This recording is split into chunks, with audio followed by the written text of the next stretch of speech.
Spring can really hang you up the most, Mike. Yeah, I'm hanging out my clothes to dry because I'm working up a sweat out there today. What's going on? Yeah, it's warm. Yeah, it got warm. We're here in T-shirts for the first time this season. Yeah, I've got my sweatshirt on today because I'm afraid it'll get colder. Like it's nighttime here, so. And that tune I started out with mentioning, we're going to hear that later in the program, but it's definitely spring here in Japan. The cherry blossoms are in full bloom. They are. It's been a great weekend.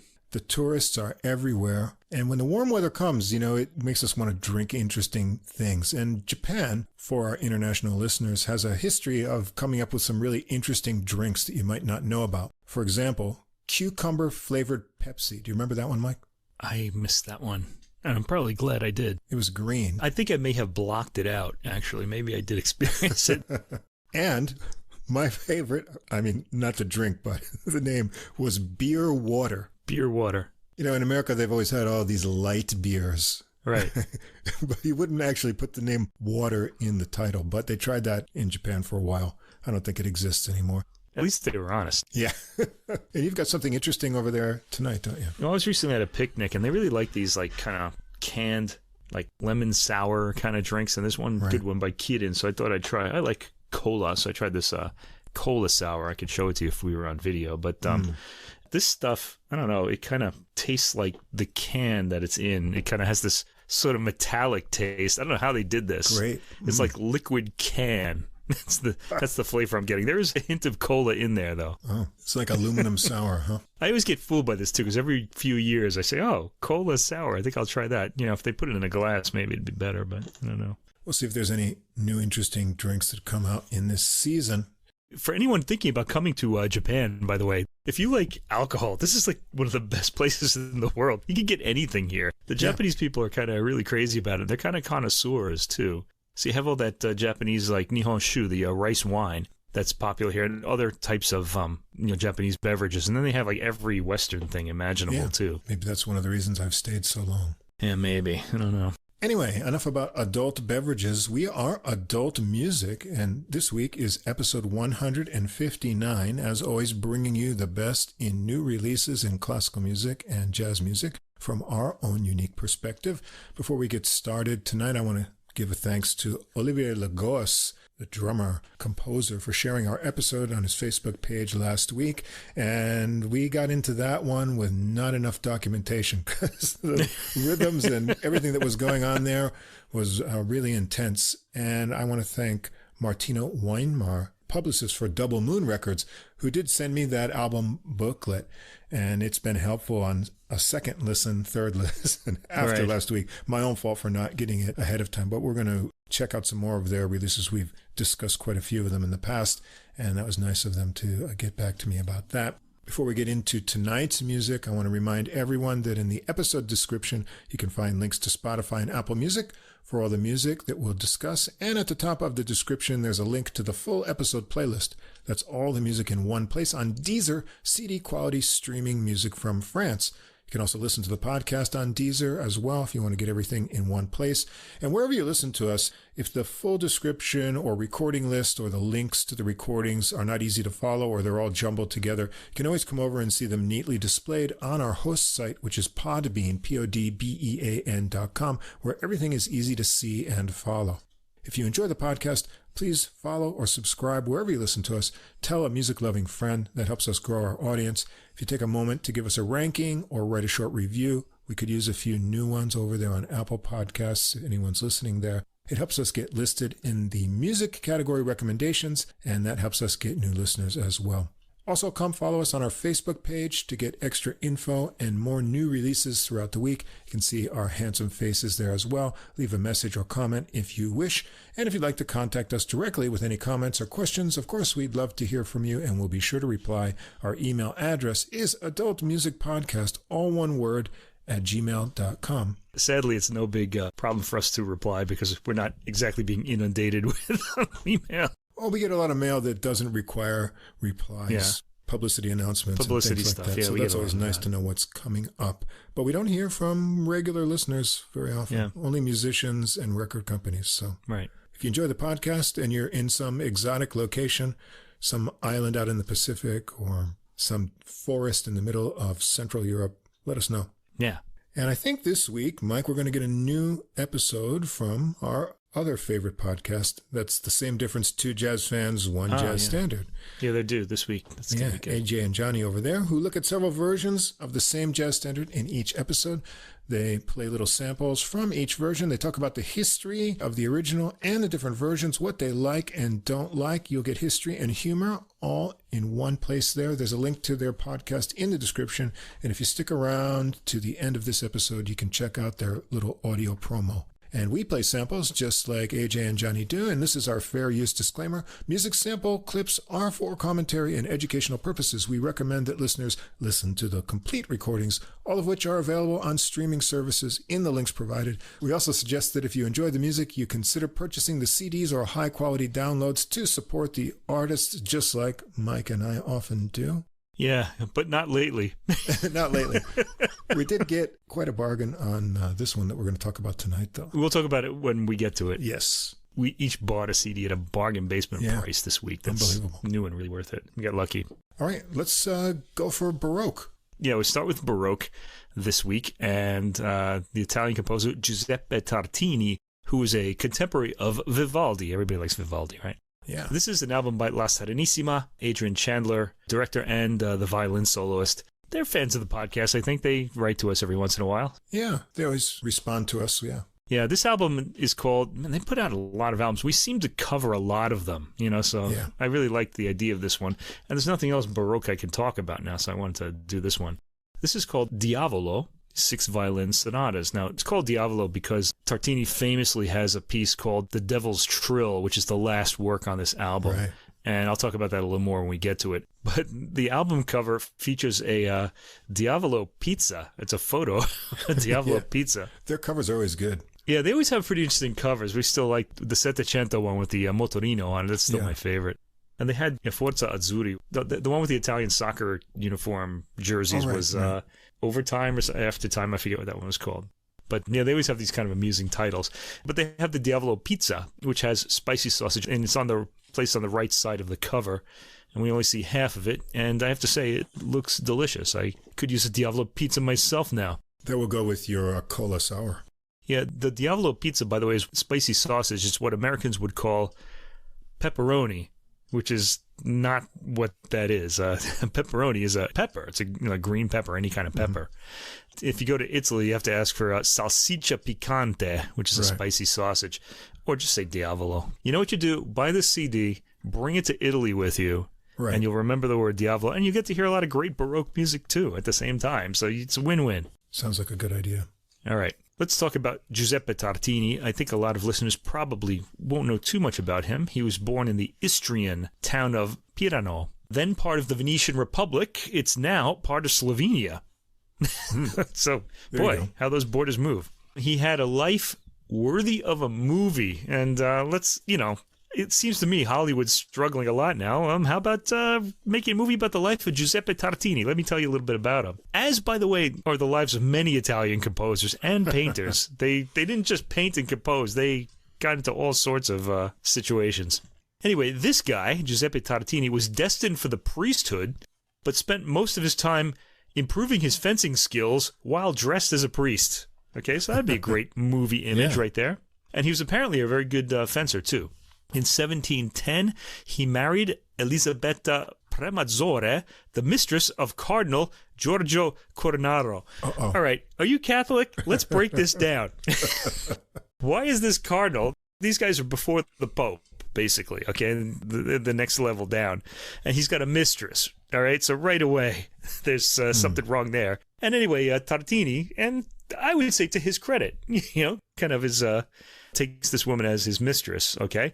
Now, this angered both the cardinal and Tartini's family, too, because Premazzore's social standing wasn't good enough. These things mattered back then, and in some places they still do, I guess. We like to think that we're more kind of even-handed now, but I'm not so sure about that. Anyway, he fled after this because his family and the cardinal both wanted his head, I guess. And he fled to the Franciscan monastery at Assisi, where he spent the next few years honing his violin technique. So here we're getting into the music part now. I wish you could do that now, instead of like going to school and having to pay a lot of money. You should just be able to Flee somewhere. Yeah, flee somewhere, hide out, and then you become a great musician. He was appointed primo violino e capo di concerto at the Basilica of San Antonio of Padua when he returned to Padua and would later become one of the most celebrated violinist teachers and theorists of all time. All right, so remember, we're going to hear Adrian Chandler of La Serenissima playing these pieces. These are pretty demanding pieces, okay? This is kind of like pre-Paganini kind of Baroque. Paganini would have been romantic. This is Baroque virtuosity, among the highest levels of virtuosity there was at the time. From 1723 to 1726, he visited Prague in order to escape the wrath of a Venetian innkeeper who was accusing him of fathering his daughter's newborn child. This guy just can't keep it in his pants. This would be a great movie, I'm telling you. While in Prague, he and his friend and cellist Antonio Vandini went to the Holy Roman Emperor Charles VI's coronation as King of Bohemia, and then he went back to Padua without trouble in 1726. The vast majority of his works are violin sonatas or concertos. So think of Chopin and how all of his works are for the piano. Tartini's works are all for the violin, basically. All right, so we have 6 sonatas on this album. Now, they come from 2 sources, by the way. There's his Opus 1, which has 12 sonatas, and then there's a set of 26 sonatas that doesn't have an opus number, and I'll have something to say about this in a moment. So, tracks 1 through 4. Sonata 6, this is his Opus 1, which was published in 1734, and this is for violin and continuo. It's in D major, and its catalog number is B.D12 or GT2 decimal D12. All right. That's helpful. Yeah, let's stop for a minute here, okay? We're trying to make this music popular. What are you doing, scholars? Who's going to remember this? I can remember opuses. I can remember like Kerschel for Mozart and things like that. This is getting a little crazy. You have 2 different listings, and they're kind of complicated ones too. Yeah. Now, it's true. Tartini wrote a lot of music, and this can get really complicated. But we got to come up with a more kind of like listener-friendly system here. This is what keeps people away from music. Hey, imagine you're at the cafe and you're talking to your new girlfriend. You say, hey, I want you to hear Tartini's violin sonata in D, GT2.D12. I mean, she's out the door. The date's over. When I was listening to this recording on streaming, there was so much metadata in the description, and I kind of lost my place, and I wanted to see. By the time it got to the actual movement number, the song had already changed. It started to the next movement, so. Yeah, they're short movements, these Baroque concertos, yeah. So I need to be a bit of an apologist for classical music in general, especially in the Baroque era. These sonatas were written, they were played, and that was it. They weren't part of any repertoire, and nobody was going to play them again. And scholars have done us a great favor by organizing them all, so that we could actually kind of look them up and know which one is which. All right, so because otherwise they would just be lost to time because they were just played and forgotten. They were sort of like pop songs in the 60s. They'd be on the radio, and then, we still remember some of them now, but they're just gone. But the thing is, we got to come up with a better system. Yep. There are 2 of them, and they're both kind of very technical. I'd like them to be less technical. So anyway, scholars, get on it. Anyway, there are 12 sonatas in Tartini's Opus 1, of which this is the 6th. The sonatas imitate Corelli in different ways. Arcangelo Corelli really, I guess we could say he kind of invented the form of the violin sonata. He was before Vivaldi, and he was really the one everybody was following at first. The first book of 6 sonatas, this is the last in that book, features church sonatas, and the highlight of each church sonata was a fugal second movement. So that would have 4 movements with a fugal second movement in it. So you can kind of imagine how this would go. You'd have your slow first movement, like the overture, and then it would go into a fugue. This was like a Baroque overture. And they just followed that in these sonatas initially, too, until other composers changed that style. Anyway, the second book is made up, this is sonatas 7 through 12, is made up of chamber sonatas which draw heavily on dance music and finish with a set of variations in further homage to Corelli. This goes a slow, fast, slow, fast. It's got 4 movements. And the first movement is slow. It's an adagio, so it's sort of an introduction. The violin and cello start by trading lines. Now, this is for violin and continuo. The cello is a continuo instrument here. Right. But both instruments are melodic, and the soloist and ensemble keep strictly to the adagio tempo, which makes the cadences deeply satisfying and comfortable. And the ensemble sound has a satisfying transparency. Let's hear a little bit of that.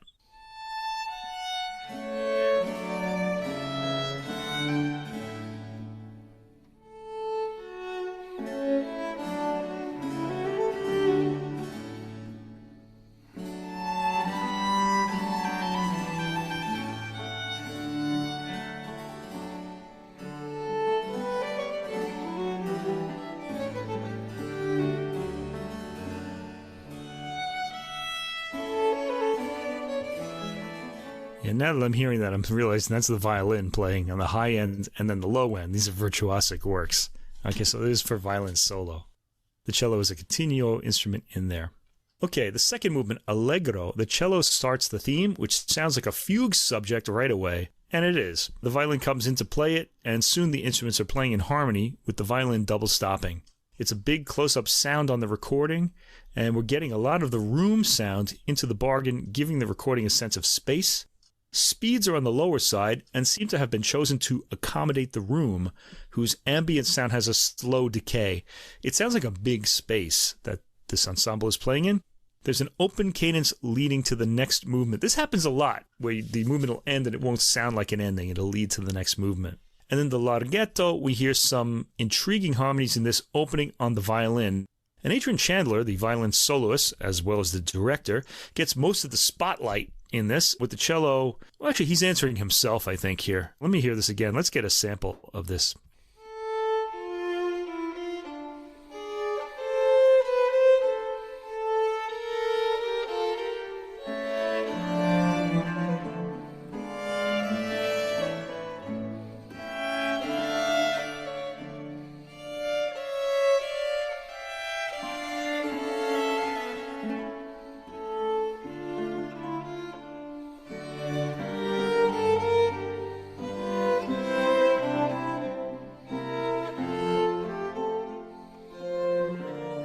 And I hope listeners are enjoying Chandler's big, sweet tone as much as I am.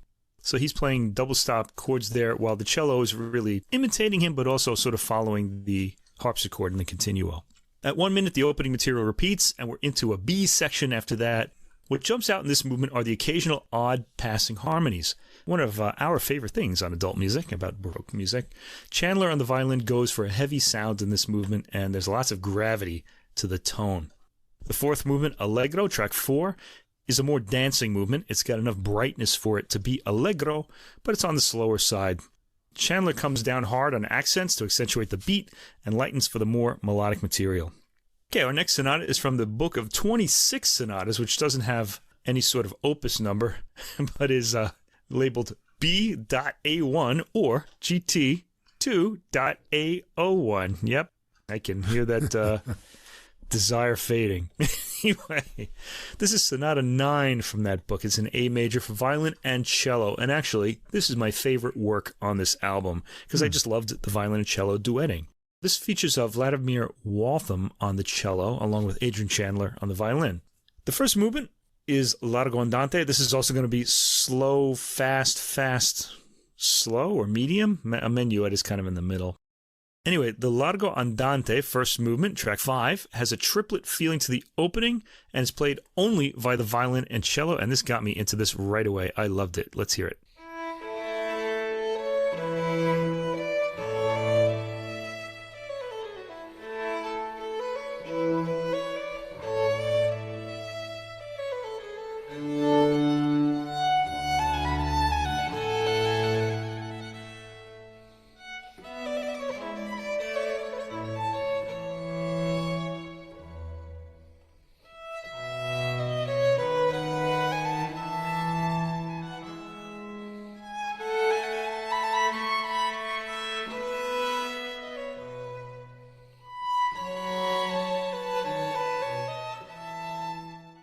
Yeah, I think what I like most about it, it has like this kind of early morning waking up and stretching your arms to get out of bed with the sun coming through the window feeling to it to me. It really made me feel good. The shaping of the melodies by both players is lovely. We heard mostly the violin there. The cello was really accompanying there, but does come in for some spotlight moments himself. And it's played with a light dip in the downbeat. I actually said in my notes that this early morning stillness is something very enjoyable if you're old enough to feel such a thing. Okay, so maybe it's my age. Chandler has a lovely legato on faster notes, all taken in a single bow stroke and registering well on the ear. The sixth track is the second movement, Allegro, and it's a bit jumpier, again with an appealing melody that relies on dotted rhythm, sharply etched in the performance. Track 7, movement 3, Allegro assai. Again, the downbeat's strongly accented, and we get a sense of the dancing nature of this movement. I haven't played a fast movement yet, so let's sample this one.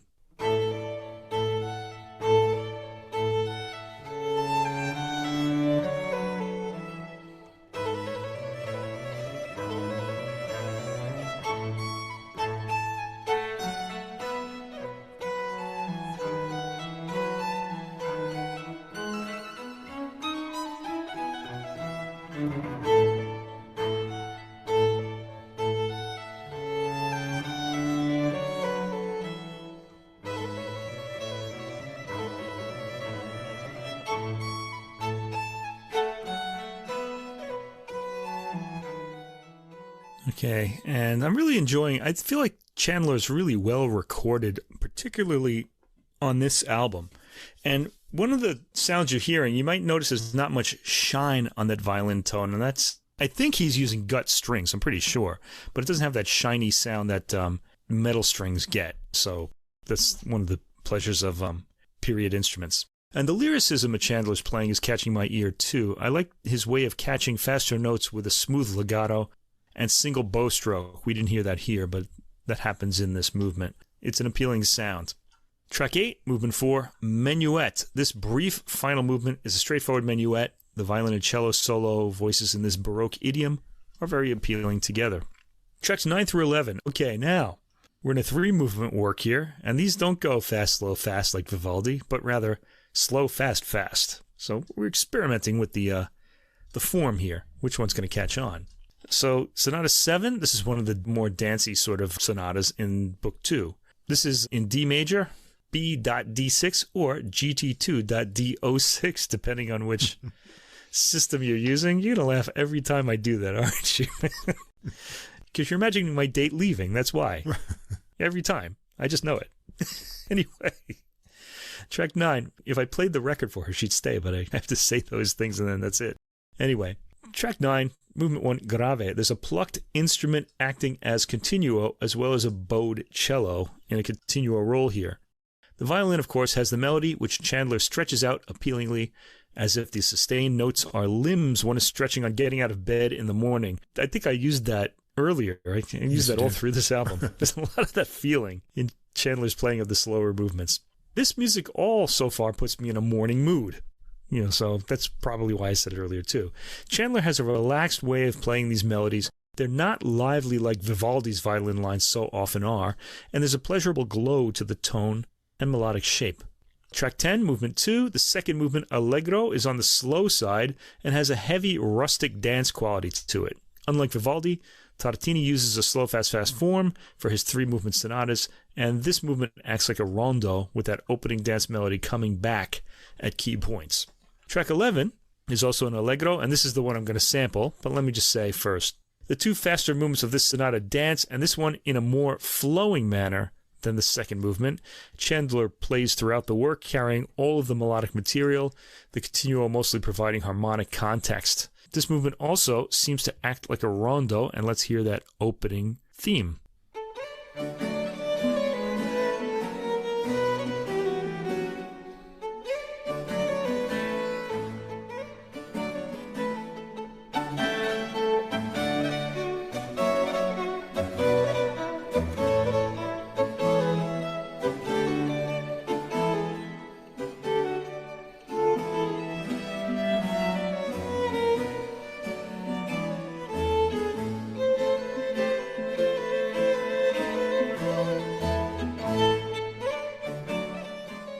That's got me tapping my toes and nodding my head in a very pleasant manner. Really nice.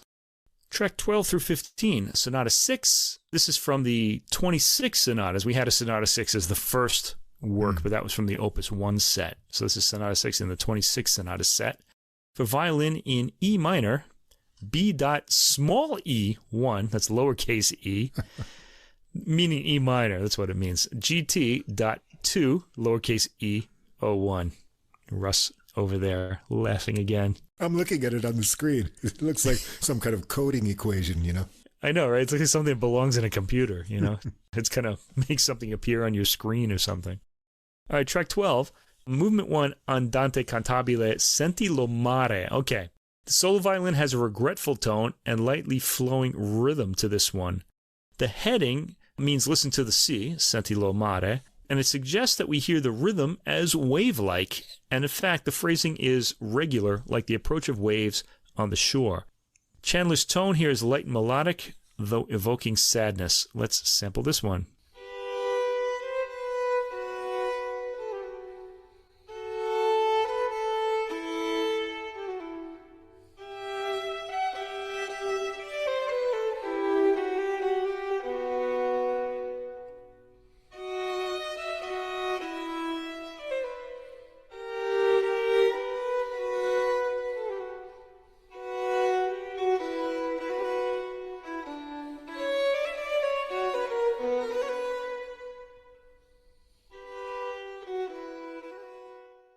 The second movement is Allegro cantabile, and there's a lightness to the attack of this movement too. It has a dancing quality, and I like how tuneful the lighter tone sounds. I'm going to sample this one too.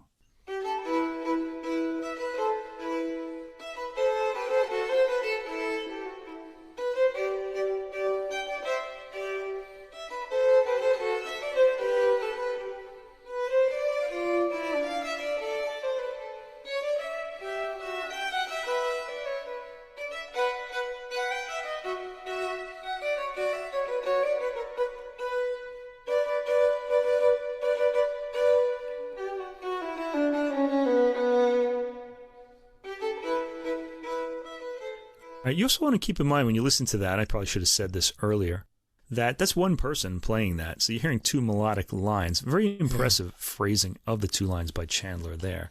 So this is all very virtuosic music. Track 14 is the third movement, Giga, which is a dance. Chandler is still playing with a light bow touch here. Notice how it's different than the tracks I've sampled already. He's sort of lightened his touch here, and he seems a little further back as well. Though it's a bit heavier on the downbeat, making this jig dance as well. He gets an exquisite tone, especially when he plays double-stopped melodies, with one voice singing and the other droning. It's a great sound. And then the fourth movement, Allegro assai, has an opera text printed on the score to demonstrate the mood. It's from a libretto by Piero Metastasio, who wrote a lot of opera libretti that many composers used. Lots of them set the same libretto of his, so he was really well known for that, including Mozart. Mozart did his La Clemenza di Tito, as did other composers. This particular opera is called Siroe. It's about the sea again, l'onda che mormora fra sponda e sponda, the wave that murmurs from shore to shore, the breeze that trembles from branch to branch, is less unstable than your heart. All right, well, that's the mood we're working with here. Sounds like he's scolding this woman. Anyway, we get the bitter quality out of this performance. It comes across as rather repetitive. Chandler plays it as more of a set of musical statements, probably keeping in mind the vocalist and the vocal quality of the melody. Tracks 16 through 18, Sonata 1 from the Opus 1 set for violin and continuo. It's an A major, and it's catalog number B.A14 or GT2.A14. I wonder what would happen if you were to program that into a computer, what it would actually do, like in one of those programming languages. It wouldn't start playing this piece. It would not do that. No.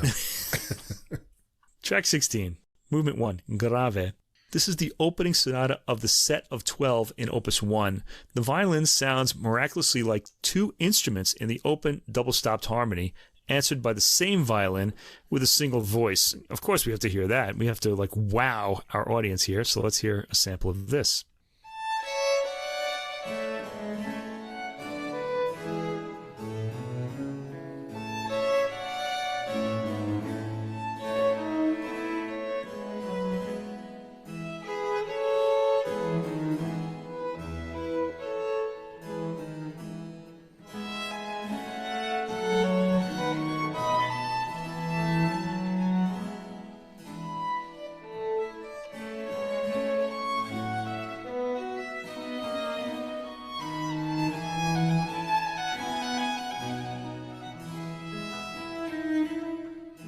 I love how securely Chandler takes those cadences and the La Serenissima and present them. They just sound really solid and sure, and I'm at home. I really love it. And they really register strongly.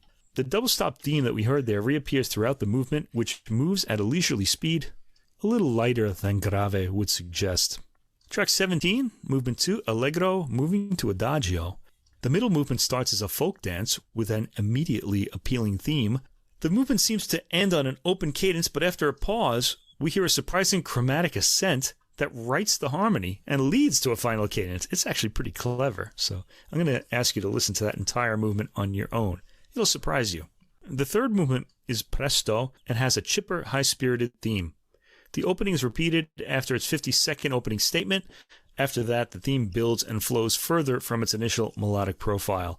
There's a nice flowing harmony in triplets at the end of many phrases. It's very appealing. And finally, we get to tracks 19 through 21.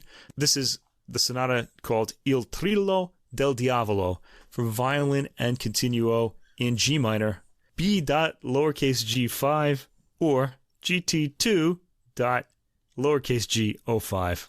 All right, get on the computer and search for that. This is perhaps Tartini's most famous piece, and I was introduced to it on a recording by Andrew Manzi in 1997 on Harmonia Mundi, and he played it solo with no continuo. Here, continuo is included. Now, apparently Tartini intended this to be played without continuo for the solo violin, but to be honest, I kind of like having the continuo filling in the harmony for us. I rather liked this better, though Manzi's performance was really amazing. He had a great tone, as does Chandler, actually, but it's very different. Track 19 is the first movement, Andante, and then Larghetto Affettuoso. It starts with the Siciliano rhythm. We hear in the continuo a cello, and probably a theorbo played by Linda Sace, and a harpsichord played by Robin Bigwood. They've been playing throughout the album, actually. This moves at a leisurely speed, bringing out the Siciliano quality of the melody and rhythm. It's in two sections and has the occasional shiver-inducing odd harmony. The sound is fairly opaque with all of the continuo playing, very different from the wide-open Manzi version. There's a slightly menacing harmony at 3 minutes and 30 seconds that's repeated before the cadence. There's a repeat of the section and the movement ends. Let's actually sample the beginning of this movement.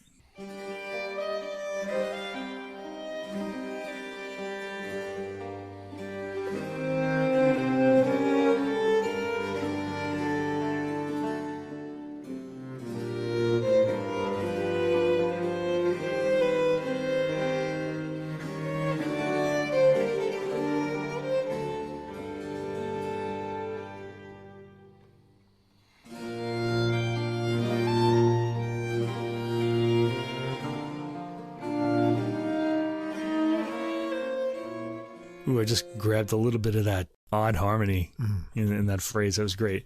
Everybody's hearing the Siciliano rhythm, right? Dun, dun, dun, dun, dun. Track 20. Movement 2, Allegro, has a rougher, more aggressive tone to the violin playing, and appropriately so. Let's hear that.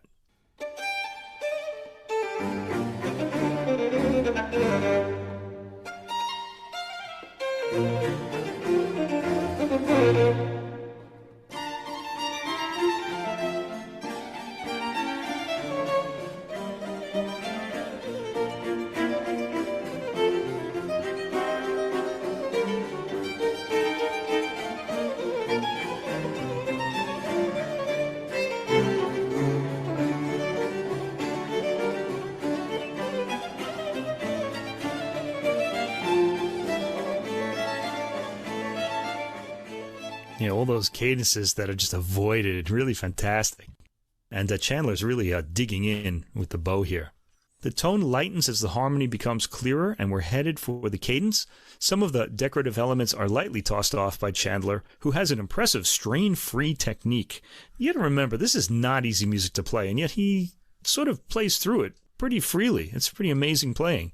It's the fastest we've heard him play on the album. It's not lightning speed, but given the technical difficulty and the fact that he's playing what I believe are gut strings, it's impressive. His violin, by the way, is a Roland Ross model made in 1981 in Guildford. It's based on an Amati from the 18th century. He's put through his paces more in this movement than anywhere earlier on the album and comes up admirably. But he's going to have even further challenges in the final Devil's Trill movement, track 21, movement 3, which has Andante moving to Allegro several times in the movement. It's the movement from which the title comes from. It starts slowly with a sweet melodic solo, sweetly accompanied by a Baroque guitar. I think it sounds lighter than a theorbo. The first Allegro has lots of heavy double stopping and lots of heavy technique to be applied. Chandler has an appealing way of bringing the melody out on the top voice of double-stopped harmony. Let's listen to the build-up of the Devil's Trill. This happens several times in the movement, but I'll pick the first one here, so I will fade up when this happens.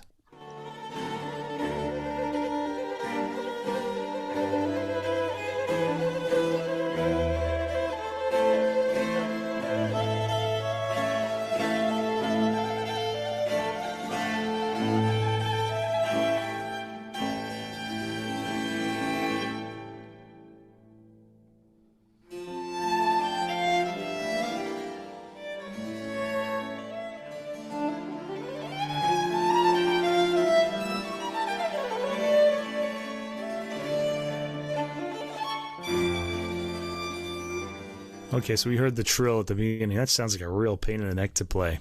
After this section and Andante comes in, we heard a bit of that as the melodic interlude, and the next allegro dances, and the fearsome double stopping comes back. Another Andante follows, ending on a full cadence, and an eerily dancing melody comes in with odd harmonies and plenty of virtuosity. The movement ends with an adagio and the sustained chords in the violin, and a tranquil ending. And that's it. As I've mentioned, this would be ideal listening for the morning, I guess maybe except for the last piece, which I think is more for the middle of the day. It has a start of the day quality to it. Chandler is not a showy soloist, as I imagine that Tartini was. He and La Serenissima eschew excitement for melodic flow and musicality. It is possible to do both, though, I want to say. Tartini's sonatas sound challenging, but Adrian Chandler shows no strain at all in his relaxed, highly musical, and beautifully toned playing. There's a sort of tranquility to all of the works on the album, though their rhythmic quality is brought out nicely when necessary. I like the way Chandler varies his tone to differentiate the musical quality of each work, and the most melodically enjoyable work for me was, as I mentioned, tracks 5 through 8, Sonata 9 from the 26 sonatas. For violin and cello, in A major, I'm not saying those numbers again. But the most captivated was, of course, the Devil's Trill, the very last work. Adrian Chandler puts across many moods on this album, and La Serenissima are appealing as always. I really enjoyed this recording. The sparseness of the instrumentation makes a great space to enjoy the fabulous violin and cello tones. The phrasing and relaxed tempos highlight Tartini's beautiful melodies. Usually I listen to Baroque music for invigoration, the movement and the rhythms, but this one I'm going to be coming back to for the sheer beauty of the melodies, the wonderful tones, and performance that just has great phrasing in it. Yeah, I thought it's really enjoyable. Yeah, I think I'll be picking this one up on CD when the yen actually becomes usable as a currency again, because I can't afford it now. You mentioned that you listen to Baroque music to kind of invigorate yourself. I listen to it in the morning to kind of just put me in a good mood, and it usually does, Baroque instrumental music. It's a good way to start the day, and I recommend that too, especially new listeners who haven't tried that before. Caffeine and harpsichord really get your brainwaves activated. They do, yeah. As does the violin and the caffeine. Of course. Especially if it's got gut strings.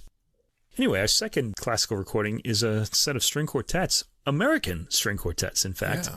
2 works for string quartet by Florence Beatrice Price, and one by Leo Sowerby, who doesn't really get enough of an outing on albums.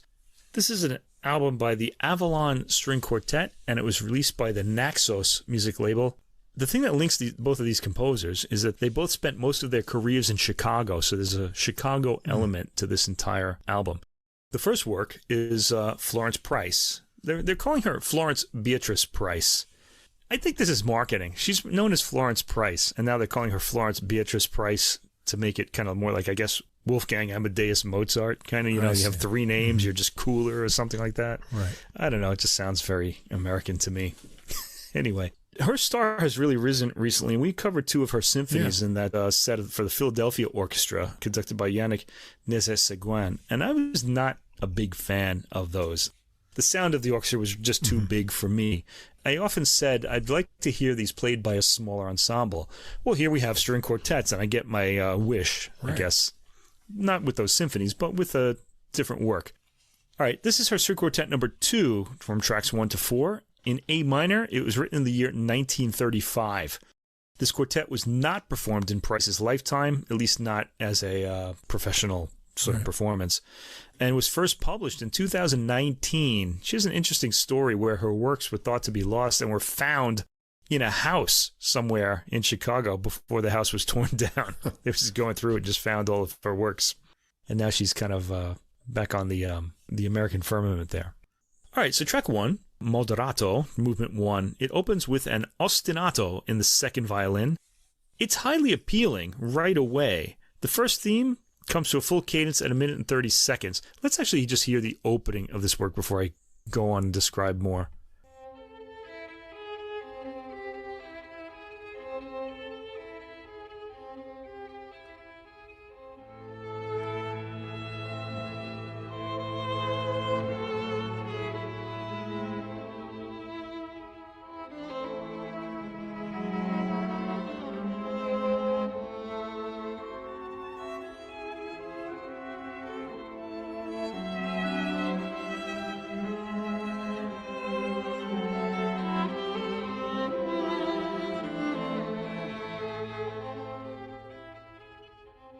Okay, and that ostinato really appeals to us Americans, doesn't it? Because we hear that in rock music all the time.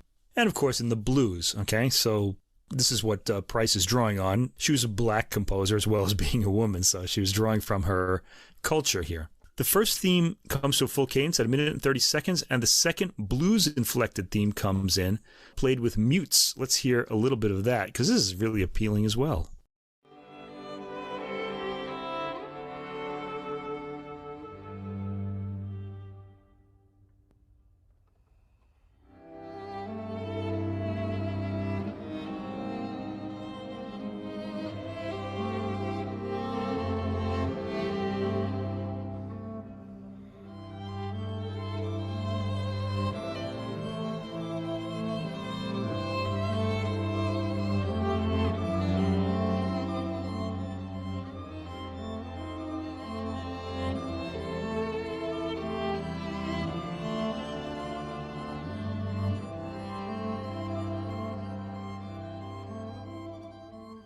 Yeah, really warming and appealing, especially to our American ears.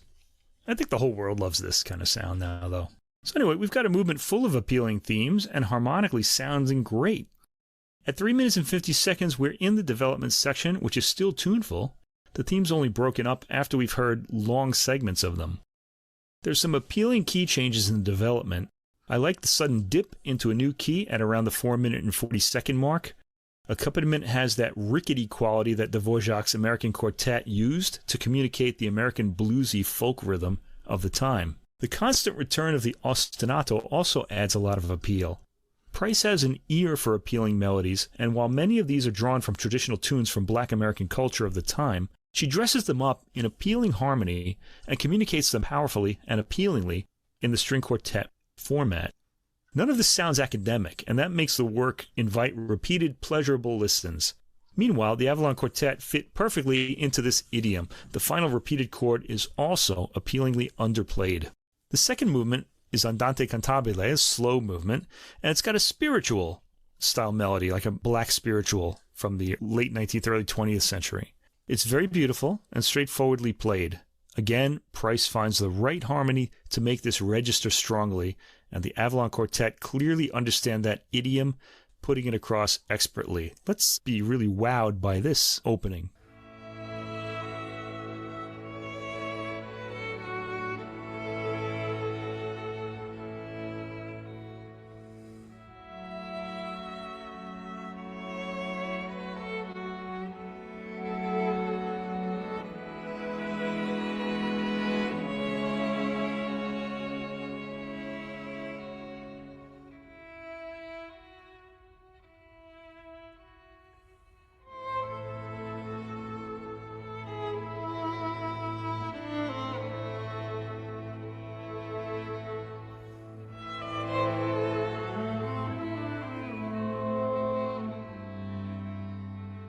And just then the harmony's getting interesting again. I fade away.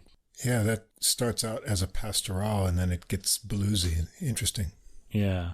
The middle of the work builds on the melody and reaches an impressive climax just after the 4th minute.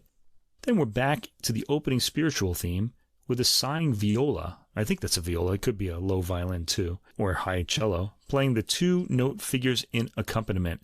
It's a nice piece of inspiration there. All right, the third movement is Juba Allegro, and Price uses this slave-era dance rhythm in her symphonies. We heard it in every one of her symphonies. This is the way she presents her scherzo movement.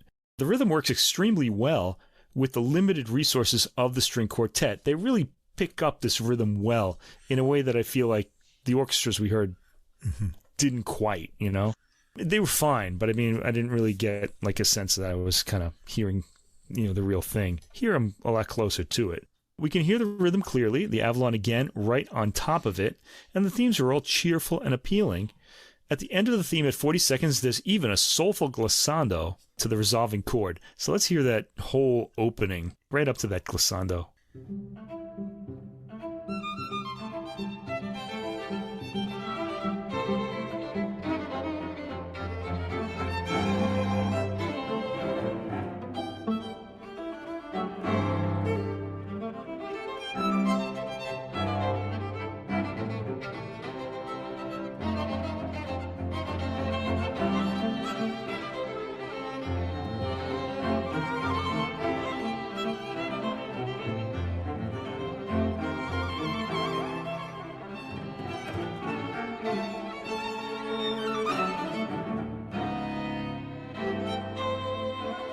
Nice. Yeah. Really enjoyable. Good playing, too. At 1 minute, the middle section starts, a little thinner sonically, but equally appealing and cheerful as the opening is. When the opening theme comes back, it's played at a faster speed, elevating the cheerfulness of the melody. There's a bit of a coda once we reach the cadence, with a rocking back and forth quality to it, and a final soulful line leading to the final chord.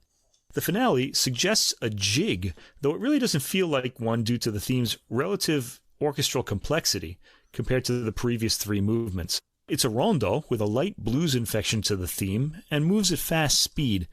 The first departure is fast and wanders cheerfully. The second theme has more drama to it, crescendoing slightly and relying on falling, then rising figures. At 2 minutes and 15 seconds, there's a pause and an entirely new mood is introduced, very spare and transparent and even meditative. It suddenly gets wilder, the Avalon a bit restrained in this section, but keeping the proper mood nonetheless. At the 4 minute and 50-second mark, the slower, transparent theme is briefly heard again, and then we're back to the rondo theme.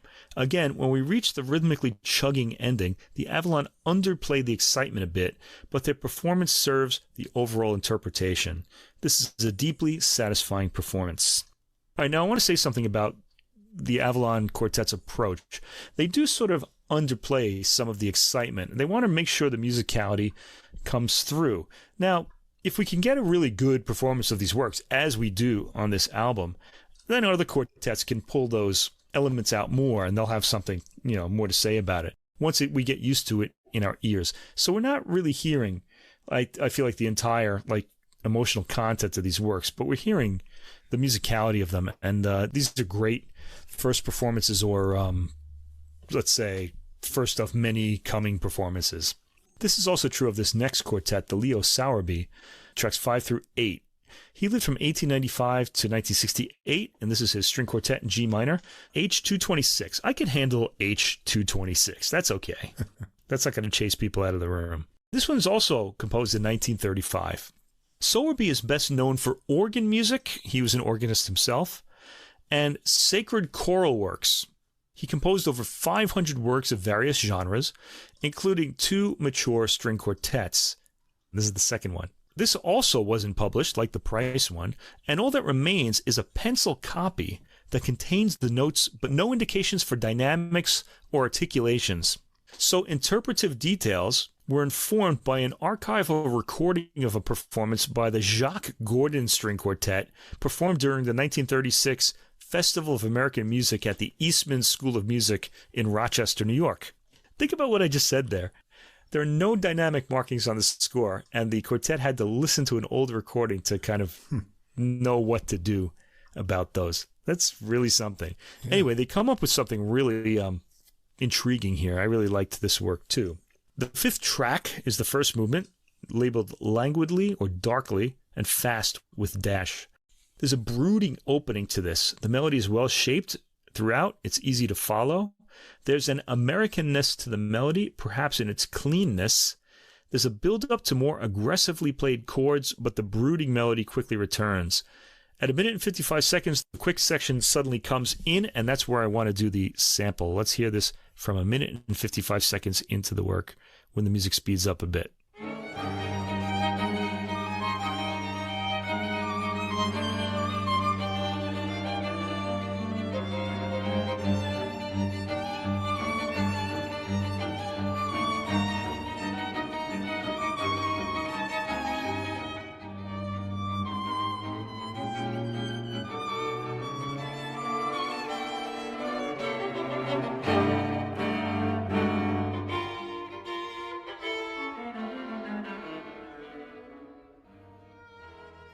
All right, so that's a pretty wild section of music. And again, this is what I'm kind of talking about when I said the Avalon Quartet kind of tempers their approach. They could have really just played this out and, had their hair flying and things like that, but they kind of keep it sort of contained. And even those really harsh chords that you heard at the end, those could have been played really forte, but they kind of keep them sort of a piece. We're hearing the flow of the movement in this performance, and I think that's a good thing because there are challenges in this that maybe we're not ready for. So this is a really excellent approach for this particular performance. All of these works are sound decorative with the emotions still registering, but only lightly impacting. That's an interpretative decision, and probably a good one, as I mentioned. The Avalon bring out the musicality of the work. A gentler melody is played at the 4-minute and 12-second mark in a rocking rhythm, again giving me the sense of American traditional song somewhere in there. Let's hear a little bit of that.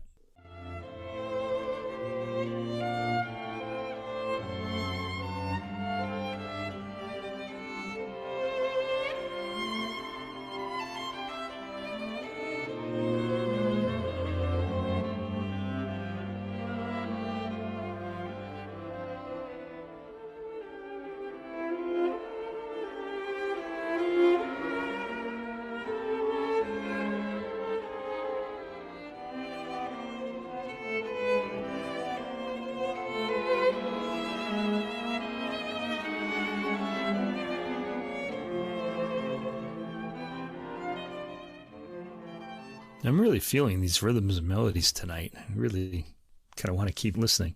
Anyway, we hear the same melody again later at 5 minutes and 20 seconds with a bass line dug into by the cello. A new section starts at 6 minutes and 20 seconds, more exploratory and mysterious. This leads to a more histrionic section that again is tempered by the Avalon Quartet.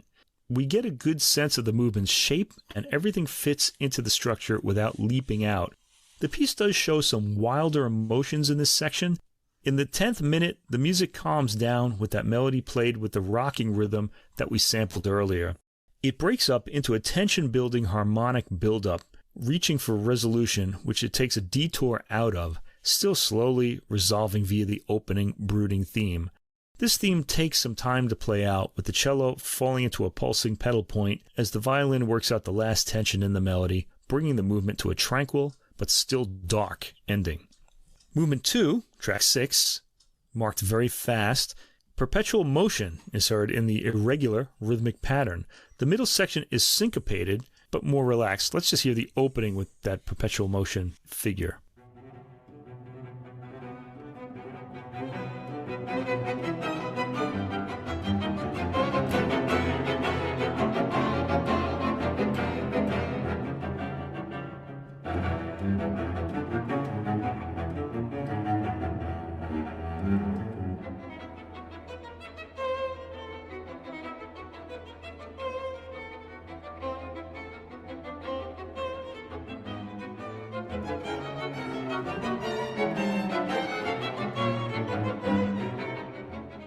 I should say perpetual motion rhythm, the figures actually keep changing. This is full of aggressive energy right from the start. The melody gallops, it's neatly interpreted here, but gives off a reckless feeling in its progress. At 2 minutes and 41 seconds, there's what feels like a movement-ending cadence, but after a pause, a more lightly scored trio section comes in, and I'd like you to hear that because it's really appealing.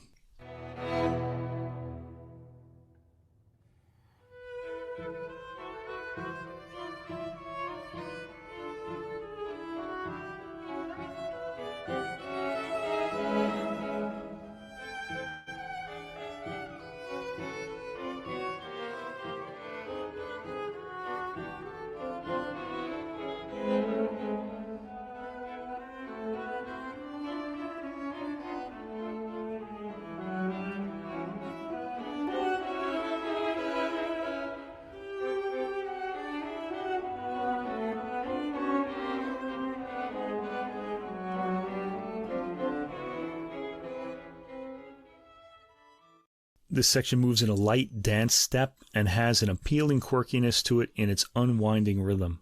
The opening material quietly reasserts itself without a pause and continues rather quietly and fleetly until the end. The third movement is the slow movement, marked slowly rhapsodically. It's track 7 on the album.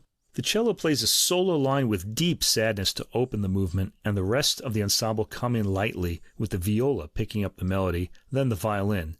The melody is lyrical and full of feeling, and I'm going to start this sample about a minute in.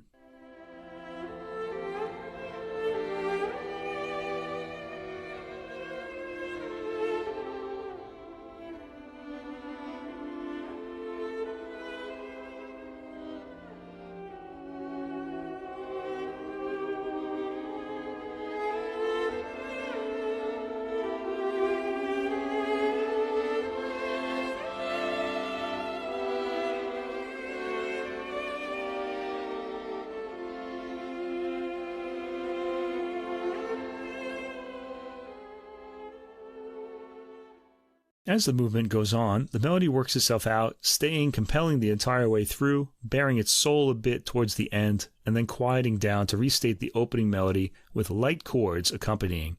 It's a lovely movement and rather touching. Track 8 is the fourth and final movement. It starts off with a recitative, sort of like in opera when a character talks over sort of chords, and then moves into a fugue, moderately fast yet with broad sweep. So the assertive recitative-like transition is heard first, and the theme is initially in unison and then picks up some harmony. The fugue is subdued, and the movement becomes more energetic as it goes. The fugue starts just after the 1 minute and 30-second mark, and let's hear just the opening of that.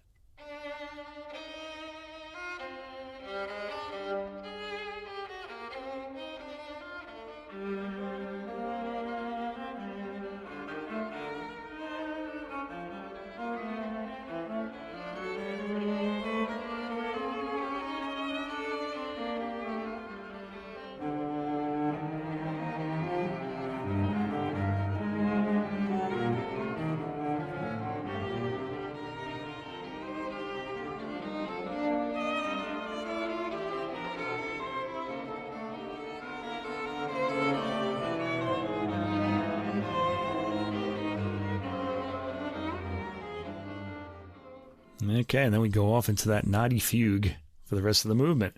It does build up in energy as it goes, and also rises through the ranges until in the third minute it's briefly in the highest range of the instruments.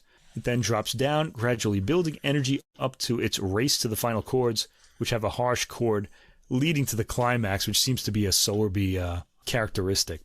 Tracks 9 through 13 are another piece by Florence Price, 5 folk songs in counterpoint for string quartet. This one's from 1951. It was originally called String Quartet on Negro Themes, and Price later changed the name when she added melodies from other ethnic traditions. I'll mention those as we go. This piece is often confused with a piece from 1947 called Negro Folk Songs in Counterpoint, because both have the word counterpoint in the title. They're different, though. In all these folk songs, the featured melody appears against various counter themes. There's a contrasting episode, and then the folk song makes a brief reappearance. All right, the first one is Adagio Vigoroso. The folk song that's used here is Calvary. By the way, if you don't know these folk songs, you can hear them on YouTube. Just type in the title. So Calvary is the first. The instruments enter in descending order, and the work ends with a plagal cadence, I guess, which is appropriate since it's a spiritual sort of religious work. A plagal cadence is the ending, is what's called the Amen chorus in traditional talk, I guess. That's what you hear in church every week. Amen. Those chords. Anyway, it has a flowing accompaniment to a flowing theme at the beginning. There's a kind of wavy quality to the setting. It's very attractive. The counterpoint doesn't come across as intellectual as it does often in Bach, for example. This is a flowing melodic work on all counts. At 1 minute and 20 seconds, we hear the Calvary theme played in a straightforward fashion. We do hear it at the beginning, but it's sort of hidden. And at 1 minute and 20 seconds, we hear it. Let's sample it.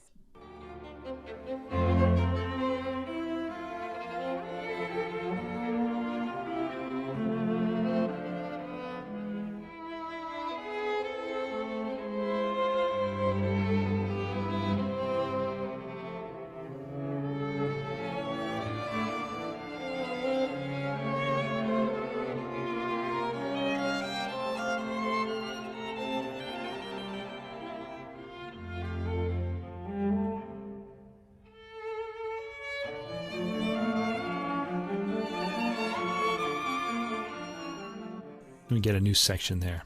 I like the theme in the cello at the end and around the 3 minute and 20 second mark over rushing strings. The strings suddenly snap into an exciting approach to the final cadence. Track 10 is the second of these works. It's based on the song Clementine, which you probably know if you've seen a lot of old John Wayne movies. It gets sung a lot. It was sung during the California gold rush by people looking for gold. We hear it clearly right from the beginning and notice the counterpoint melody below the famous theme.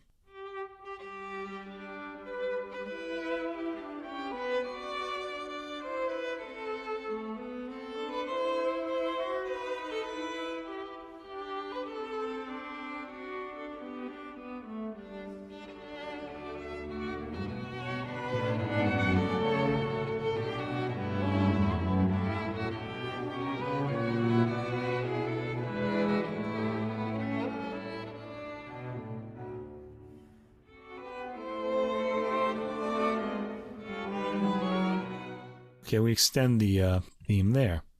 The famous theme is given different tempi and accompaniments as it repeats throughout the movement, finishing in double time. Track 11 is the third of these 5 works, based on Drink to Me Only with Thine Eyes. This is an 18th century English tune.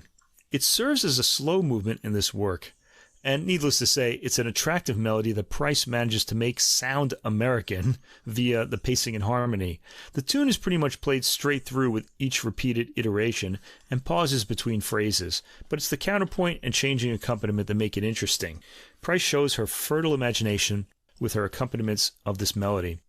Track 12 is number 4, based on Shortening Bread and other folk songs. Now, Russ, you know Shortening Bread, right? Sure. Yeah. We heard this when we were children. I don't know why. It was just still around. It's a very old song. It dates back to the 1890s. And I remember hearing this somehow. I don't really know, when I was a child. I think it was often played in cartoons. Yeah, maybe. There's a country scene or something that would have that in there. And they'd play this, right? Mm-hmm. It starts out with a banjo-type melody reminiscent of the American rustic flavor of the scherzo in Dvorak's American String Quartet, or some of the sections in the Price String Quartet that we heard earlier. It's played at faster speed here than I've heard it sung, and I'd say this movement acts as a scherzo. The last movement is number 5, Andantino. This is based on a very famous song, Swing Low, Sweet Chariot. We actually hear this at football matches, or I should say soccer matches for our American audience in England. They sing it there. Yeah, they do. I don't know why. I don't know. It just caught on, though. Here the melody starts in cello and rises through the ensemble in ascending order, the opposite of cavalry in the opening movement.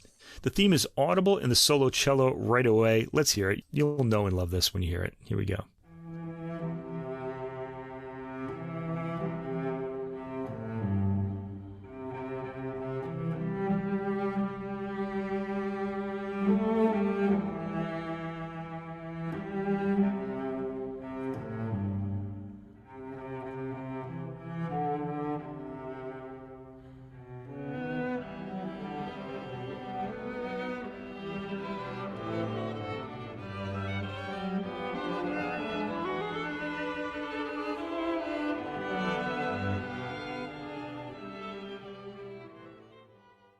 The rest of the quartet comes in with fragments of the tune, which are then extended in different ways to provide counterpoint. And the counterpoint here is especially dense and inventive, and that's the end of the album. The Avalon Quartet fit themselves perfectly into Florence Price's idiom. Her string quartet comes across as quintessentially American in their themes and rhythms. Perhaps more excitement could have been pulled out of certain parts of the Price string quartet, but the interpretation is all of a piece and winds up being deeply satisfying and highly appealing. I rather felt the same about the Leo Sowerby quartet as well. It has harsh moments, but you'd hardly notice with the Avalon's polished approach. I'm thinking the Avalon's interpretation may be an ideal introduction to this work, as its melodic quality is in the foreground, but there's more there, I'd just like to say. Nevertheless, it's a hidden gem and should be performed more often. The Price folk songs are all appealing, and their melodic appeal always present despite the counterpoint. This is an album worth discovering, with music that should be better known, and played more often. I enjoyed the performances as well. I think I like the Price Quartet the best. Yeah. The themes and the harmonies are really intriguing, and it really brings this sense of Americanness to the material. The Sowerby is interesting too. It has a lot of development that takes it in different directions, and it's kind of dense in spots. I'll have to listen to that a few more times to really make sure I know what's going on all the time. I also like what Price did with the folk songs, watching, or rather listening to the counterpoint sort of emerge and move over the melody once you've heard it. Anyway, we know these melodies really well anyways. That's just a lot of fun, and it's rather creative. Yeah, the arranging and the harmonic imagination that she uses in both of the works are really creative, and they sound fresh, even though they're not new anymore. And as you say, the performances are subtle, but we get a nice sense of flow and musicality out of that. So maybe future recordings will emphasize different things or dig in a little bit harder. But I enjoyed what I heard here. Yeah, me too. It's an excellent introduction to these works.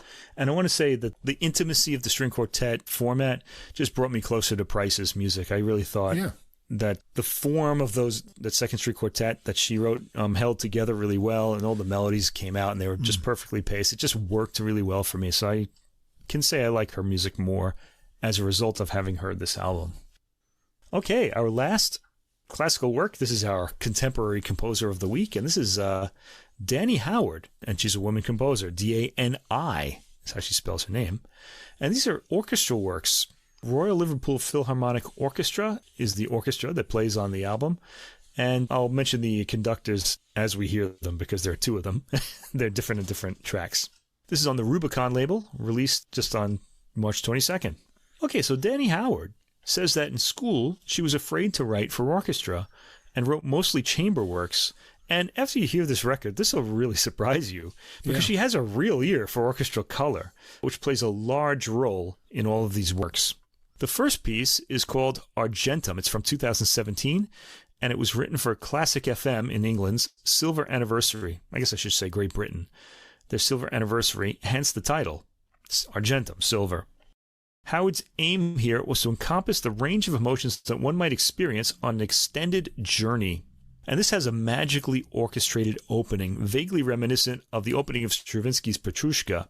It shows a good ear for orchestration, and I think we should hear it. Let's give that a sample so that we can get into Dani Howard's sound world.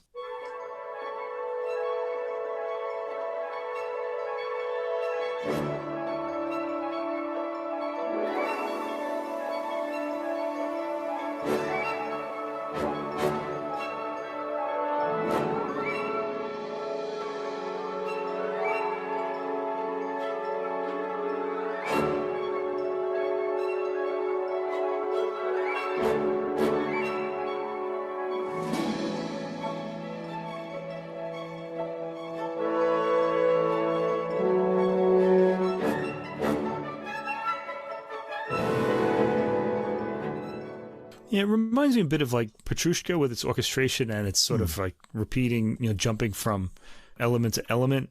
Mm-hmm. And also a bit of minimalist music too. I think of John Adams, who, by the way, we're going to be hearing next week. Right. The work also relies heavily on rhythm. Sections are elided into and the orchestration throughout remains inspired.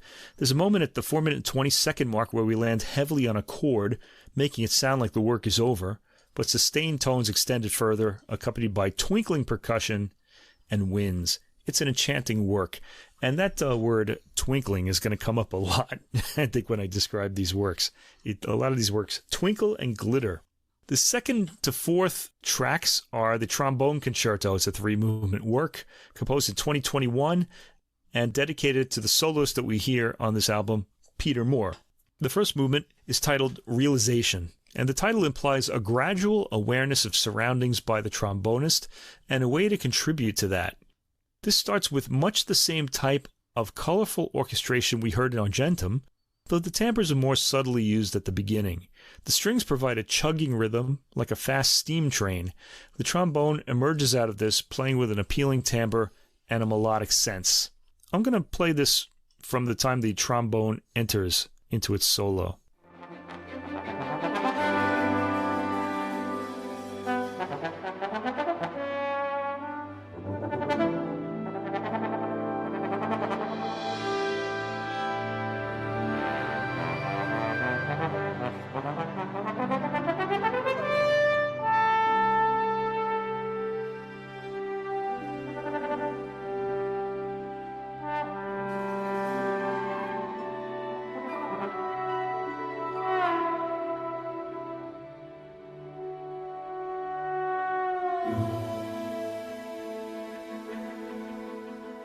Okay, and that was only about 30 seconds. We already heard a load of techniques there. We heard basically the whole range of the instrument as well. At the 2-minute and 21-second mark, the trombone gently takes the lead as the orchestra responds. The soloist is subtle and not insistent. He's very much more concerned with blending in with the sounds around him, which are often uplifting. At the 3-minute and 40-second mark, there are some great low-end like blats from the trombone. I don't know if there's a technical term for that, but I love the sound. The ending of the movement smooths out in the accompaniment and features brief phrases from the trombone, lending a soothing quality. Track 3, the second movement, Rumination. Here, the seed of an idea is turned over and over, according to Howard. There's a repeating harmonic cycle. The solo trombone starts the movement, ruminating on its thoughts. I especially loved the brief glissandos at the low end of the instrument. It has a great timbre and tone. By the second minute, the orchestra has subtly entered with long, sustained tones acting as a bed for the trombone's wandering thoughts. The orchestra's participation becomes more audible by the fourth minute when we start being able to differentiate timbres as various instruments play elements or complementary themes to the trombone's solo line. There's a particular glissando moving up and down in the orchestra at times that draws my ear. The trombone imitates that glissando range with a scalar approach. It's kind of a nice sort of combination of sounds.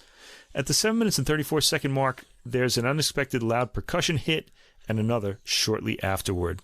And then we move to the third movement, track 4, Illumination. The soloist's resolve is borne out in a burst of fireworks, according to Howard. The rhythm chugs quickly in the strings, again like a fast steam locomotive. The trombone lyrically solos over this with echoes in the orchestra. The rhythm fades into a serene section of airy chords for a brief spell, and then there's a section where the trombone shows off some chops, and I gotta sample that because this is pretty great.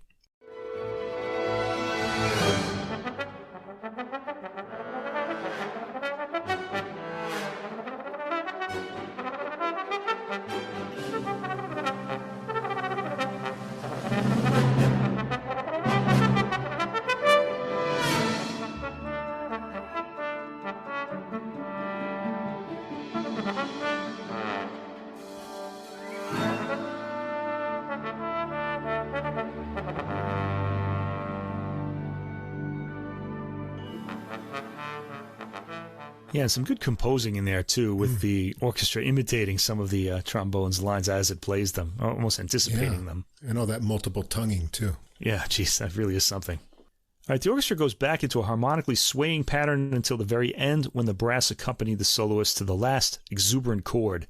It's an uplifting and even soothing work and some very impressive playing by the trombonist, who I should name again, Peter Moore.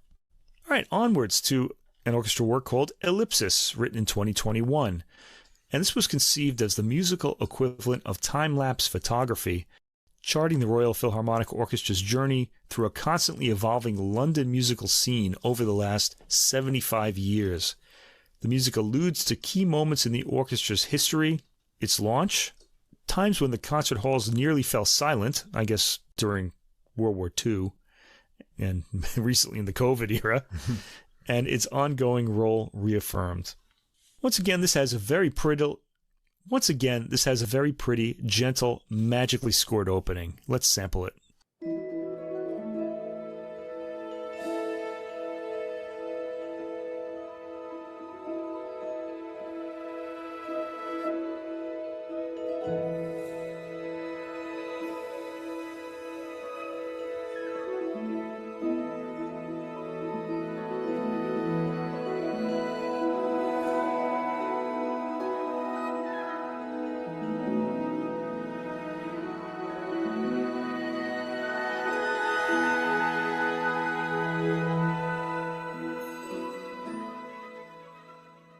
It almost sounds like an orchestra tuning up. There's sort of like a tuning quality to it. Yeah. But there's a lot of orchestral glitter as well.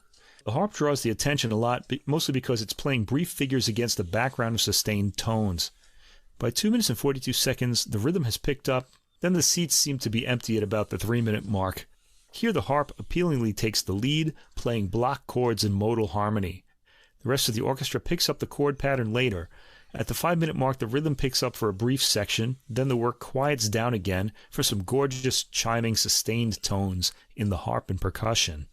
Strings and winds bring the rhythm back, and we head to what sounds like it'll be a grand ending, but the orchestral density peters out, and at the end the music simply dissipates, as though everyone in the orchestra is gradually going home. It's kind of a nice piece. I liked it a lot. Track 6 is a work called Coalescence. This was written in 2019. And it explores the concept of humans versus nature. It starts with some rhythmic activity, with orchestral timbre holding most of the interest. The music quietens at 1 minute and 45 seconds to a hushed natural landscape sound with plenty of chirping woodwinds. This feeling is maintained for quite a while. The music slowly builds up in texture, a crescendo created partly by the gradual adding of instruments, After a sudden arresting of the musical momentum, there are beautiful percussion chimes at the 5-minute and 45-second mark, and I'd like us to hear that because this really caught my ear. It's really pretty.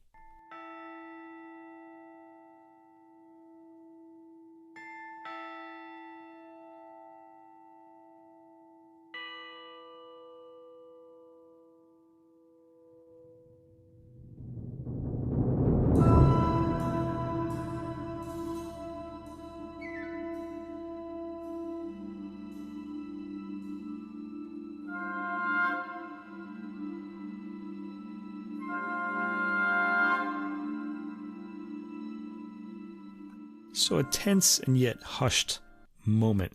And the way those chimes emerge out of the orchestral texture is really magical too. You'd have to hear the whole work to really get that effect.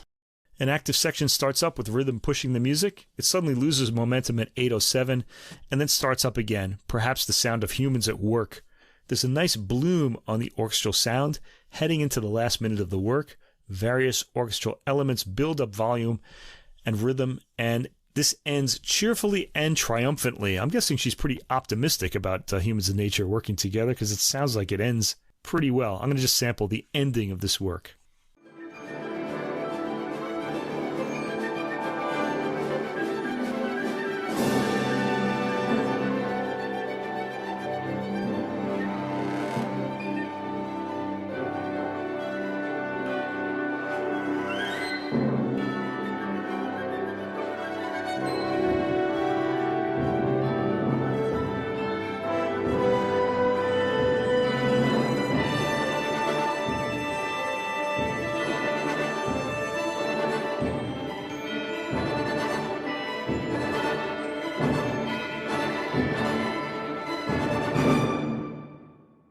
Ooh, nice. Yeah.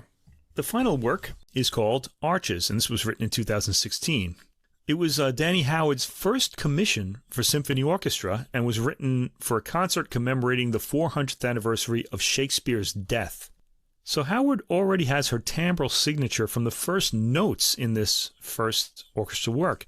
There's a lot of repeating material within sections and repeating rhythms a la Steve Reich, but here they're not driving the piece as in a Reich work, but part of the overall texture. Once again, there are plenty of intriguing orchestral sounds, such as this section that starts at 2 minutes and 45 seconds.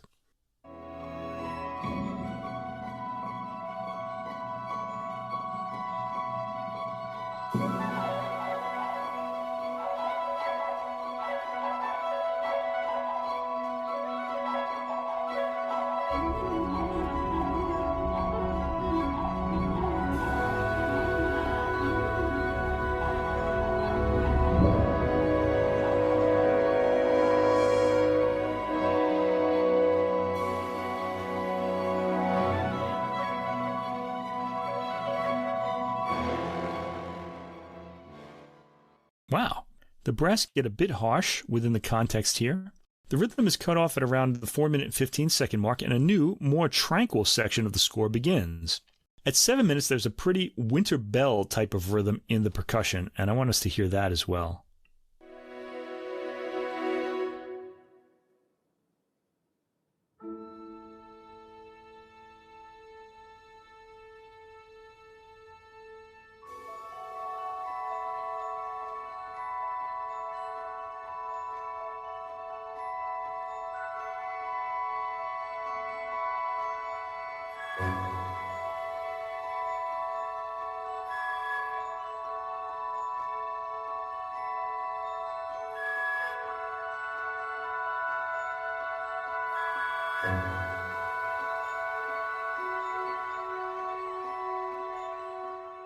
Yeah, lots of enchantment in this score, as on this album.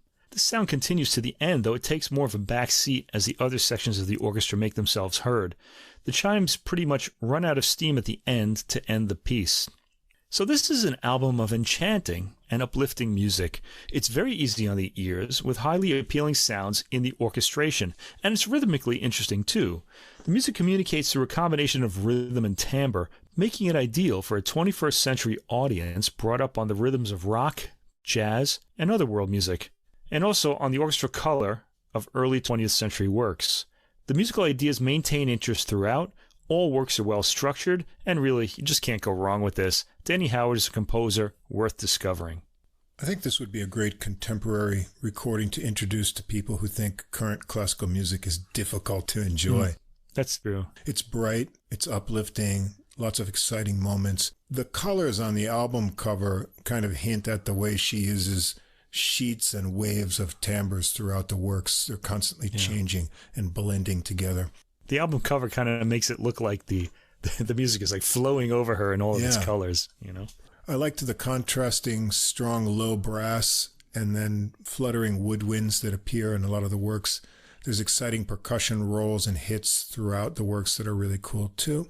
I thought the trombone concerto brought out the charm of the instrument with technical challenges and multiple tonguing balanced out by more lyrical lines to enjoy the singing tone.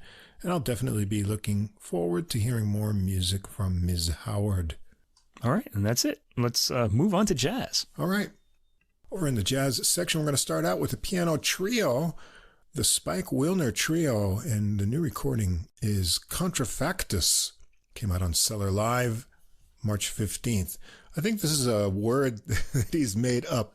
I'm not sure. There's contrafactum in music from classical music, substituting new lyrical material over another melody and harmony. And in jazz, loosely, the word contrafact is used to compose a new tune over an existing set of chord changes. But I don't know if I've seen contrafactus before.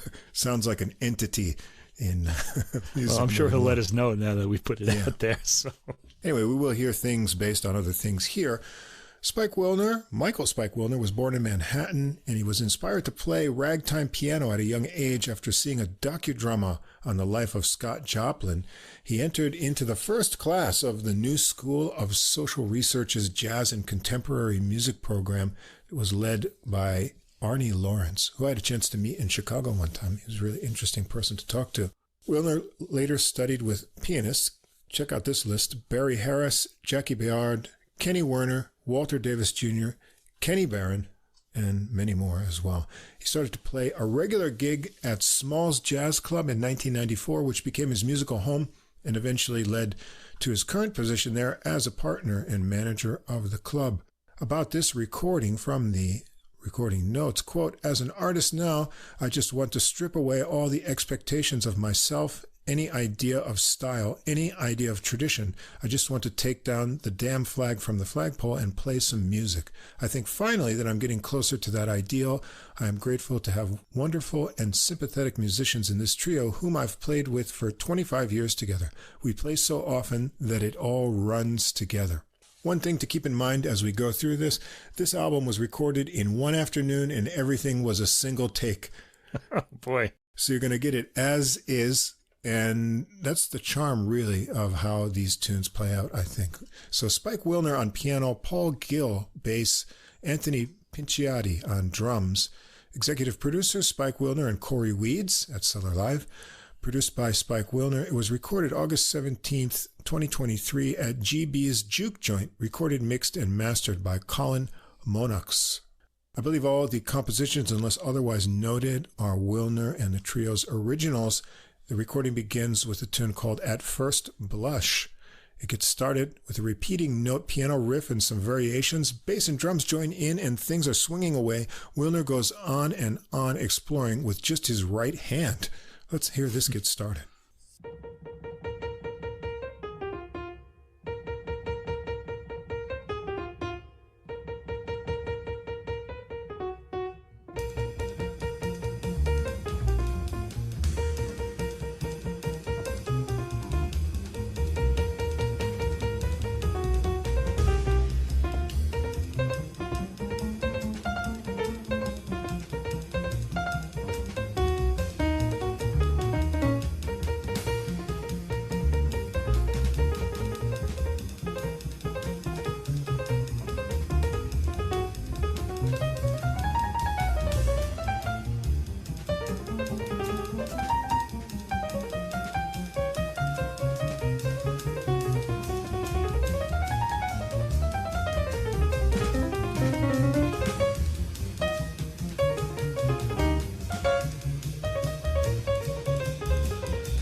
Well, when his left hand finally joins in, you'll be surprised because you got used to that one hand skittering around so much and listening to what he's doing.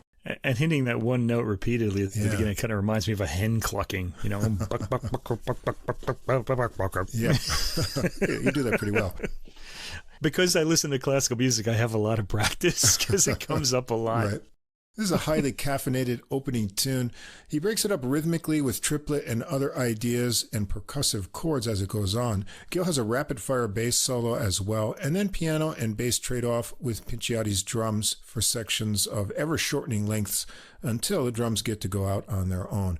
Wilner's back with the riffy opening melody idea and takes it into some triplet and faster figures and a final cute bluesy ending. Track 2 is the title track, Contrafactus. This starts out with a rhythmic mechanical minor left-hand piano intro into the melody. There's a repeating 8-measure A section that gets more funky from the 5th measure, then a funky new section, and a major, more happy twist for another new section. And it's really kind of neat how it switches from the mechanical feel into really cool funkiness. Let's check it out.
Wilner has lots of snappy figures, trills, and skittering lines in his solo improvisation, so let's come back in and listen to a little bit of that as well.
That's really a great groove going on underneath the piano as well.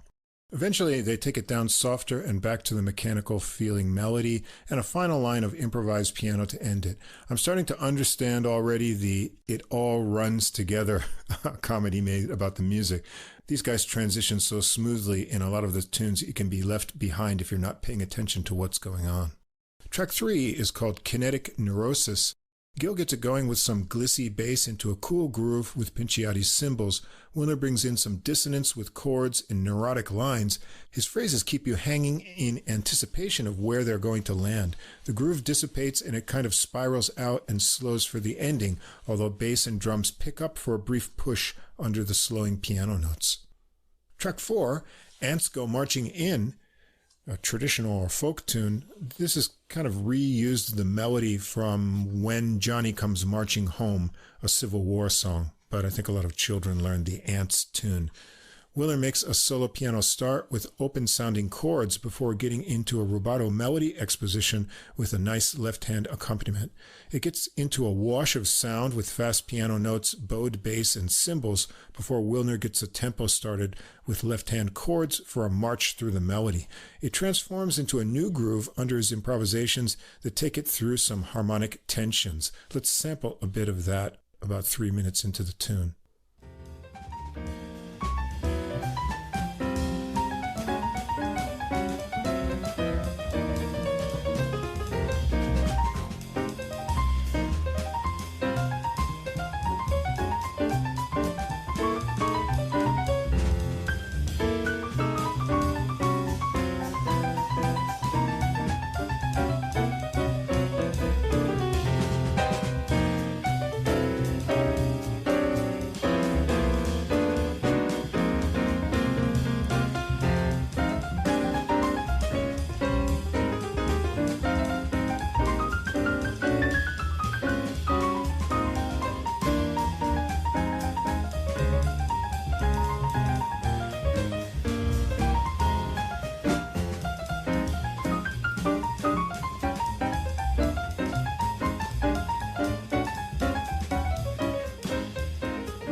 Back in some of the ideas from the melody, almost with little classical ornaments there. That's kind of neat. They take it back to the melody, this time with some rhythmic variations and playfulness and a bluesy ending section. Track 5, Poor Butterfly. This is a song by Raymond Hubble. It was first published in 1916, introduced in the Broadway show The Big Show, which opened in August of that year, and it's inspired by Madame Butterfly, and you hear that in some of the lines. A switch to a gentler mood now. I've always liked this melody. Wilner gives it an interesting solo piano opening with a kind of choppy chords and moving left-hand lines. Let's hear a bit of that.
Bass and drums will sneak in with a slow, steady tempo. Wilner's improvised lines smooth out here, but he still brings back some of the choppy ideas for fun and has some cute ringing right-hand melodic figures. The ending is playful while making sure you can still get the melody line of the tune. Let's hear how this finishes up.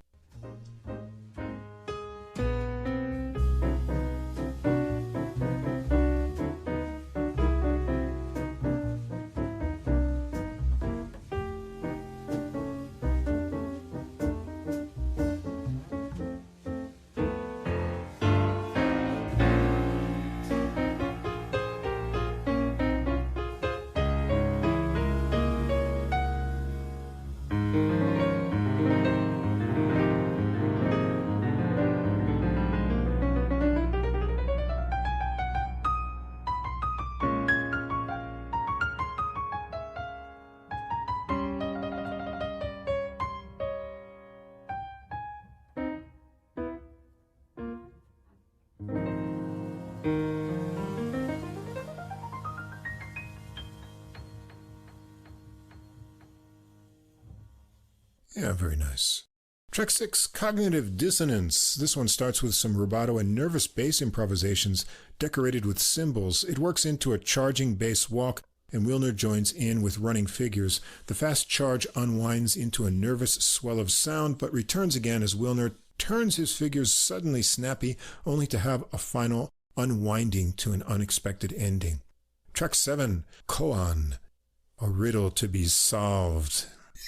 You've solved some of those on your Buddhist retreats, haven't you, Mike? I have, actually. No. The answers are... I guess there are multiple answers, but the answers that work are pretty amusing, I have to say. I know the sound of one hand clapping. I do, too. Oh. No, it's not that. This is the title track from his 2016 recording, so we get a new version of it here. This develops from Wilner's harmonically shifting rising figures that get interesting harmonization into running lines, and then a bouncy swing joined by bass and drums. Let's hear it.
hate to stop it. It's just starting to get to be a lot of fun.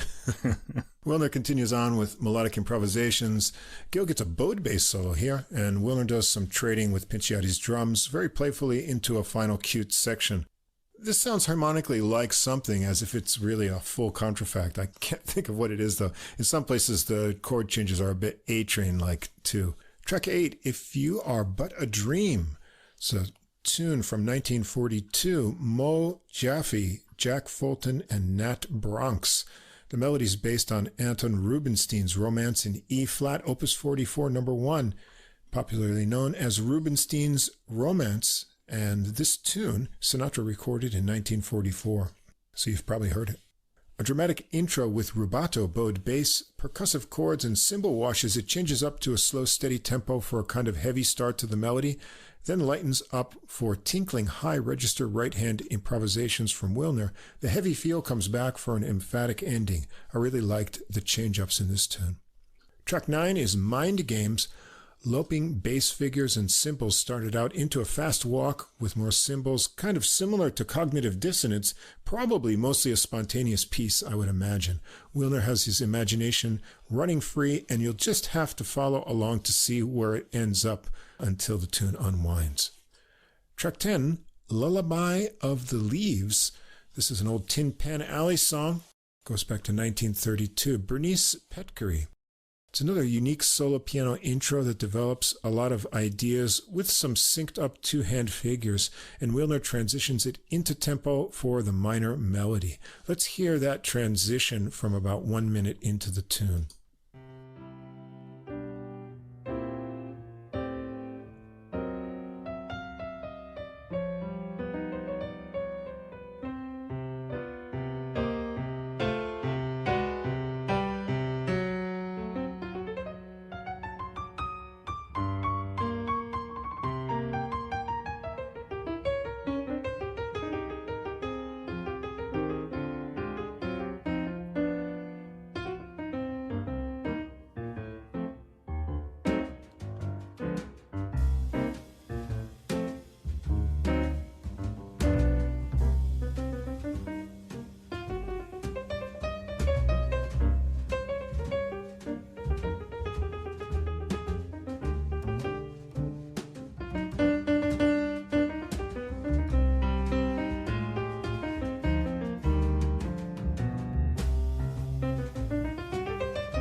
Later on, Gil has a solemn and ringing deep bass solo too, so let's hear a little bit of his solo playing while we're on the tune.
I like how that just lopes along, not being in a hurry. Well, Wilner's back for some tasty improvisation and some emphatic chords into a softer final melody segment and extended phrases at the end. And the recording ends up with the 11th track, Happy Ending. It's happy indeed. It sounds like a play on rhythm changes with some diversions. Wilner and Pinciotti get into some trading really soon into the tune. Let's hear this one get going.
Wilner has really charged up in speedy lines in his improvisations here as well, and the ending is super playful. And that's it. A couple standards and a traditional tune, all done in unique ways, original tunes and seemingly spontaneously improvised pieces as well. All throughout, grooves and styles flow and change at a moment's notice, and the trio has such good intuition and synergy that they flow as one musician. It's pretty amazing to think that this was all done in one take, in one afternoon, but that spontaneity and energy jumps out at you on this recording. And Wilner plays a lot. He's always playing and never runs out of new ideas. It's a super high energy recording that's bound to charge you up as well. Yeah, he's pretty amazing. Energy-wise, I thought this was also a very highly caffeinated album. Yeah. It's very energetic, an enormous presence from the piano. And I also liked the rough-hewn sound of the piano on the recording. It wasn't like a shiny or produced sound. It was kind of, you felt like you were kind of on an older piano and in the room. It was really nice. Kind of a drier sound, too.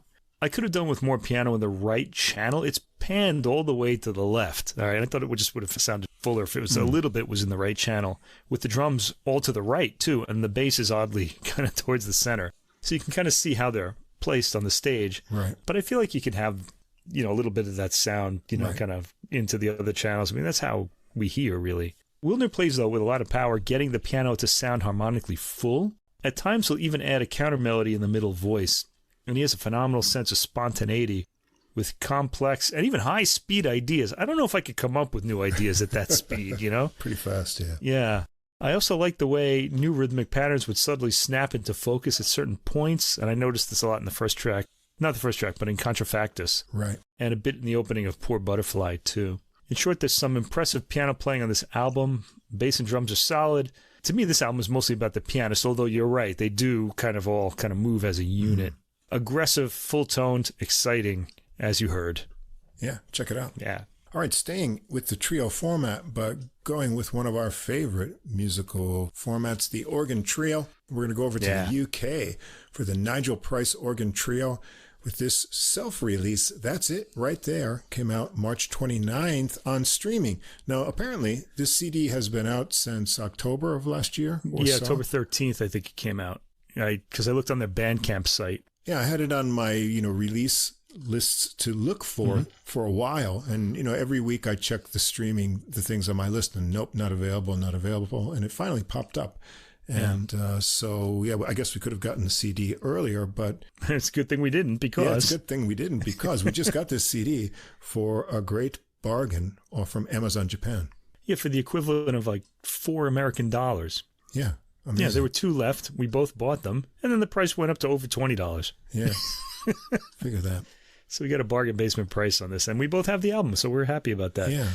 Sorry, Nigel, that we got it at a deep discount, but if we order it from Bandcamp, the shipping costs like 1.5 times the album. Yeah, so yeah, it would be more than that. In fact, even if he sent it, to us for free, he'd have to spend more on the shipping charge than we spent to buy the album. So anyway, I'm really happy to have this one in the collection. Me too. Nigel Price started his professional career in his early 20s. He toured Europe with various reggae and funk bands before getting into a solo guitar career and turning his attention to jazz. His early influences were Wes Montgomery, Joe Pass, John McLaughlin, and the Mahavishnu Orchestra. He's played on more than 50 recordings, and he's also taught at the International Guitar Foundation at King's Place, London. He's made more than 500 appearances at London's Ronnie Scott's Jazz Club. And I'd recommend you go see him play there if you like this album, because I think it's really exciting. We checked out his previous recording, Wes Reimagined. That was on Ubuntu Records. That was back in episode 24, Sea, Sun, Soil, Serenade, and Sax Summit. Oh, wow. A lot of alliteration there. Yeah. I have that album on CD too, by the way. Oh, do you? Cool. Yeah. Well, we at Adult Music believe that you can never have too much organ trio, as you're going to find out in coming weeks as well. Oh, really? Okay, I'll get prepared for this. From the notes, now that we have the CD, we had all the notes, which is great. Quote from Nigel Price: "I see jazz as constant pursuance, not just to be all that we can be as musicians, but also to reach the point where we can deliver the message succinctly, soulfully, and successfully, more alliteration there, in a way that moves us as well as the audiences. There's no greater feeling than achieving that goal. After one such gig, just after we took the final bow, Joel turned to me with a smile and said, "That's it, right there." I laughed and replied, "That's the name of the next album, Sorted." It's got periods in the title, too, which I kind of like. That's nice. And every tune on this record is some kind of tribute to a past and or current master in jazz. So the trio is Nigel Price on guitar, Ross Stanley on Hammond organ, and Joel Barford on drums. Recorded and mixed at James Welch at Masterlink Studio on July 17 and 18, 2023. Mastered by Tim Debney at Fluid Mastering and produced by Nigel Price.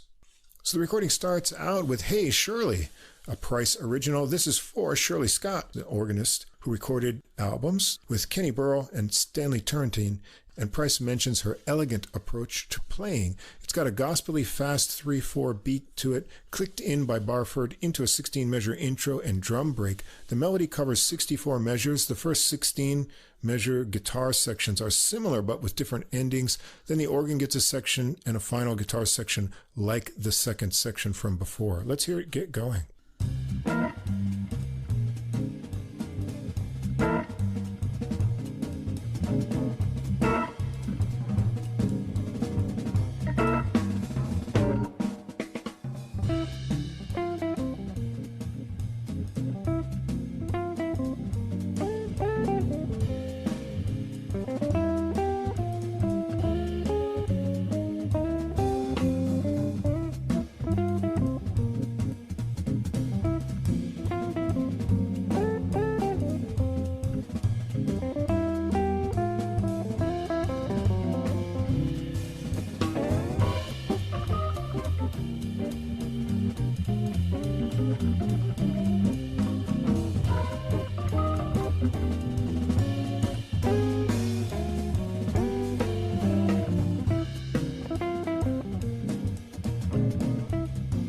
Bring back the intro section and break into an organ solo from Stanley. It's really swinging, and he has some exciting lines bringing out an edgy charm in the Hammond tone, ending in some cool percussive chords. Price follows with a solo that has a real bounce to the lines, bluesy tastes, and a section of cool chord playing. Let's hear some of that as well before we leave this tune.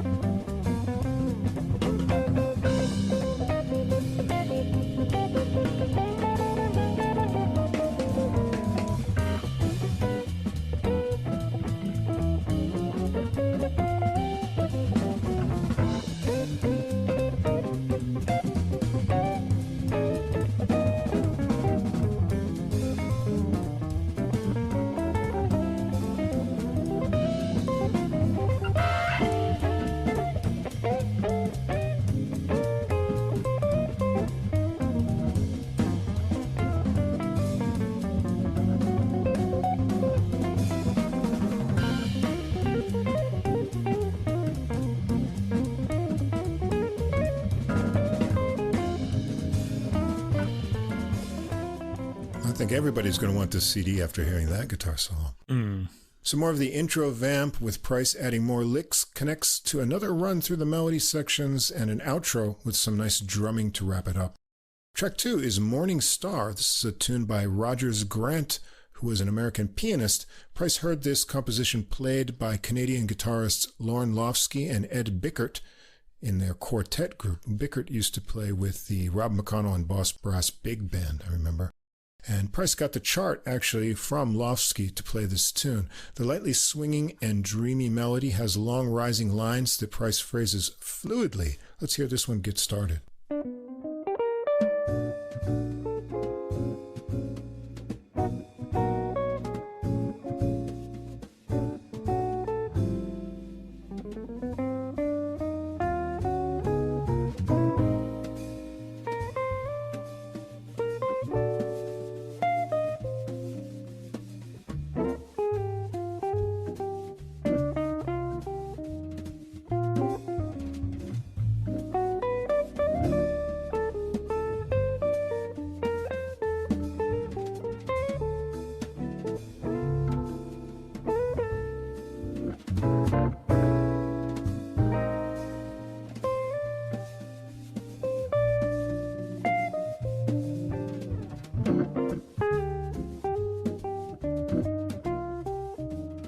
Stanley keeps that smooth flow going in his organ solo that has relaxed phrasing. Even when he gets speedy, the groove really gets settled in under Price's guitar solo on this tune.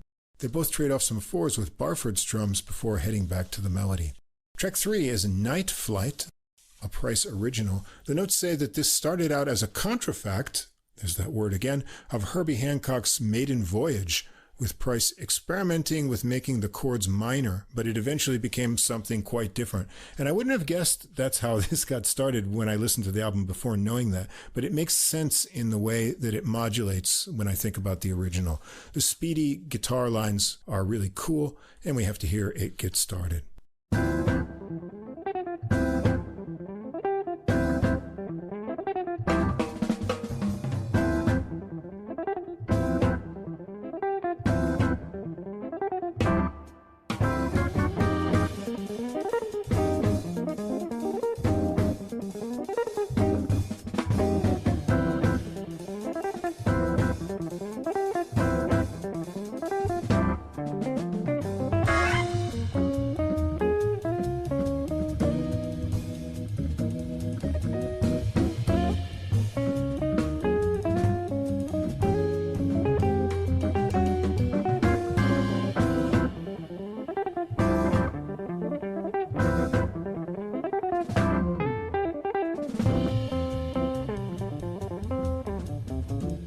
Price is off on a solo. Really great speed and agility in this one. Stanley has an exciting organ solo too, and then they do some trading with Barford. Let's pop back in to hear some of that interaction between them.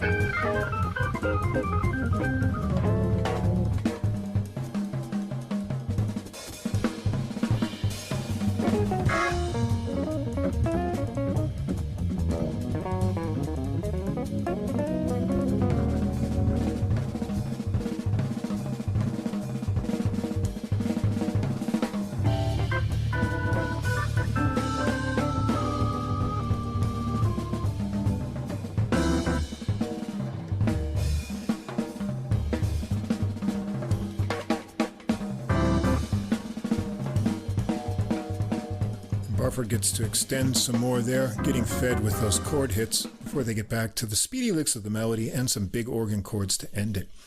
Track 4, You Don't Know Me, a tune by Cindy Walker and Eddie Arnold. Of course, this was a big hit for Ray Charles, but this tune here is dedicated to Joey DeFrancisco, who recorded it on his 2009 Snapshot album. And it's still a shock that he left so suddenly. Yeah, I kind of miss him, especially, because he was a Hammond organ player. We just liked him so much. They give this what I like to call a cruising groove, driving along with the top down. It's the drum beat and the really cool syncopated organ bass line. I think everyone knows this melody, but let's hear how they do it here.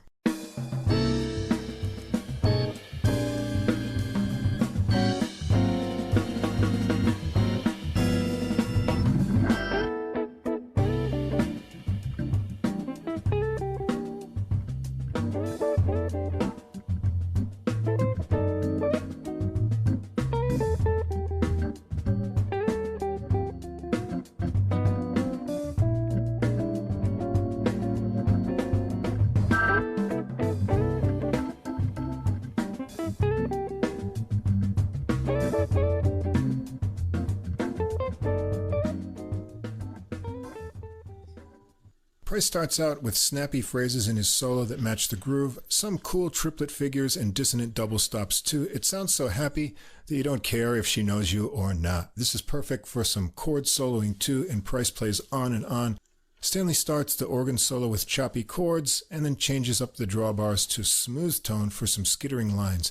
There's a great gospel-y organ ending here that Joey D would be proud of for sure, so let's hear the ending of this tune.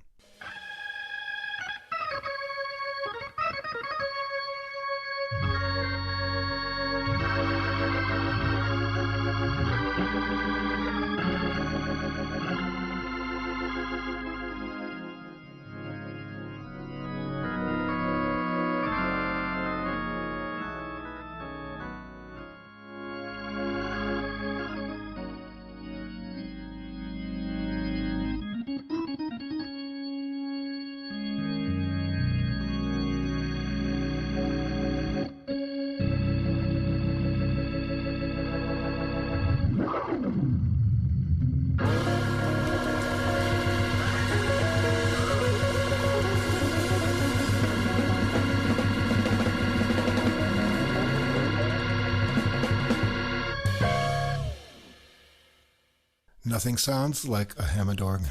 Indeed. Track 5, Strike 1. This is a Price original. That's Strike with a Y. Why? It's for American guitarist Dave Stryker. Price seems to be a fan, and so are we. We covered 2 of his recordings on the podcast before. The last one was an organ trio format recording entitled Prime. That was back in episode 101, Hammond It Up. And that had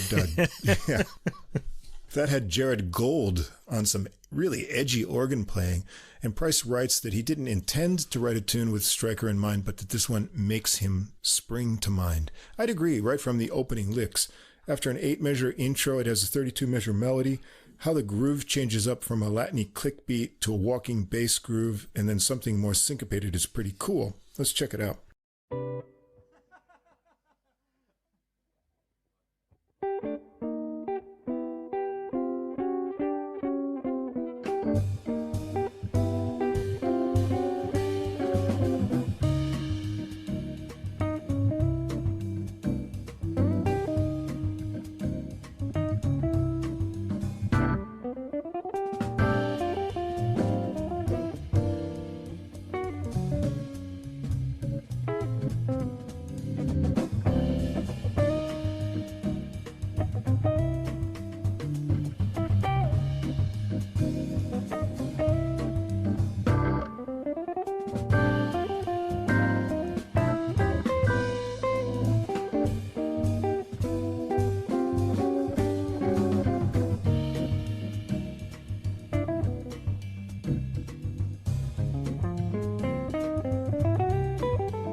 Is off for a solo from there, and they keep the grooves changing up under both the guitar and organ solos, which makes things stay interesting.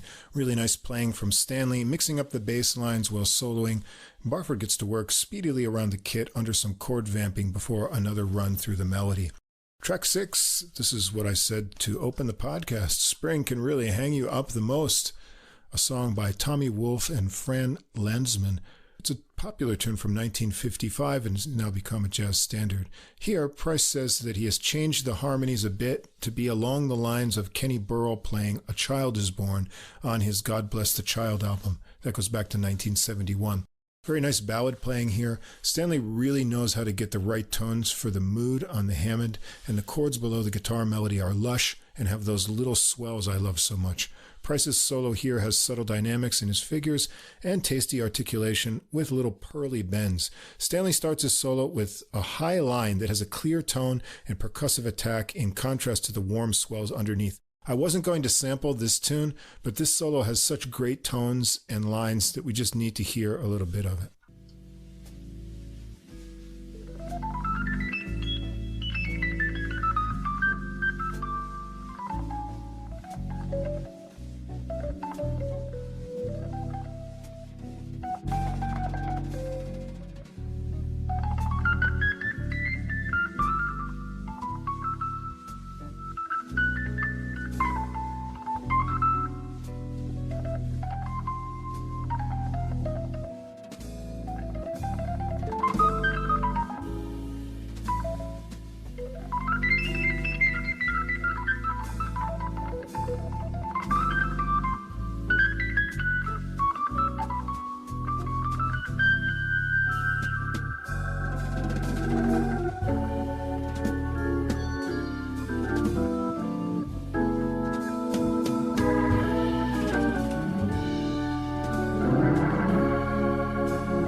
I love that shimmer and change again. Price is back in from there to connect it back to the melody and some extended soft guitar figures to the end. Track 7, Falling in Love with Love, Rodgers and Hart, from their musical The Boys from Syracuse, 1938. Price likes the version of this tune done by New Orleans guitarist Steve Masakowski that goes between B-flat and B. Price's arrangement here does the same, he says, but he's done it in 3/4 time instead of the usual 4/4. It's got a long intro section with syncopated chord hits that kind of disguise the meter, but it gives Barfield a chance to shine with some neat fills. Once Price starts the melody, it's clearly off on a fast waltz, enthusiastic solos on both guitar and organ, and I really like how Stanley has the organ bass pumping under his lines. It gets a syncopated outro section like the opening, and Barford really lets the sticks fly. You'll think it's over, but wait for the final organ swoop and drum hit. Track 8, a Price original, Kid Gloves, and the Kid was the nickname for guitar great Pat Martino in his younger days, and this tune is inspired by him. Martino passed away in 2021. The notes mentioned going for a long minor form with an insistent melody and a bridge. For a Martino kind of style, we get that insistent repetition in a repeating 16-measure section, then the contrasting bridge that has 2 extra measures building into a little break for the guitar solo. Let's hear it.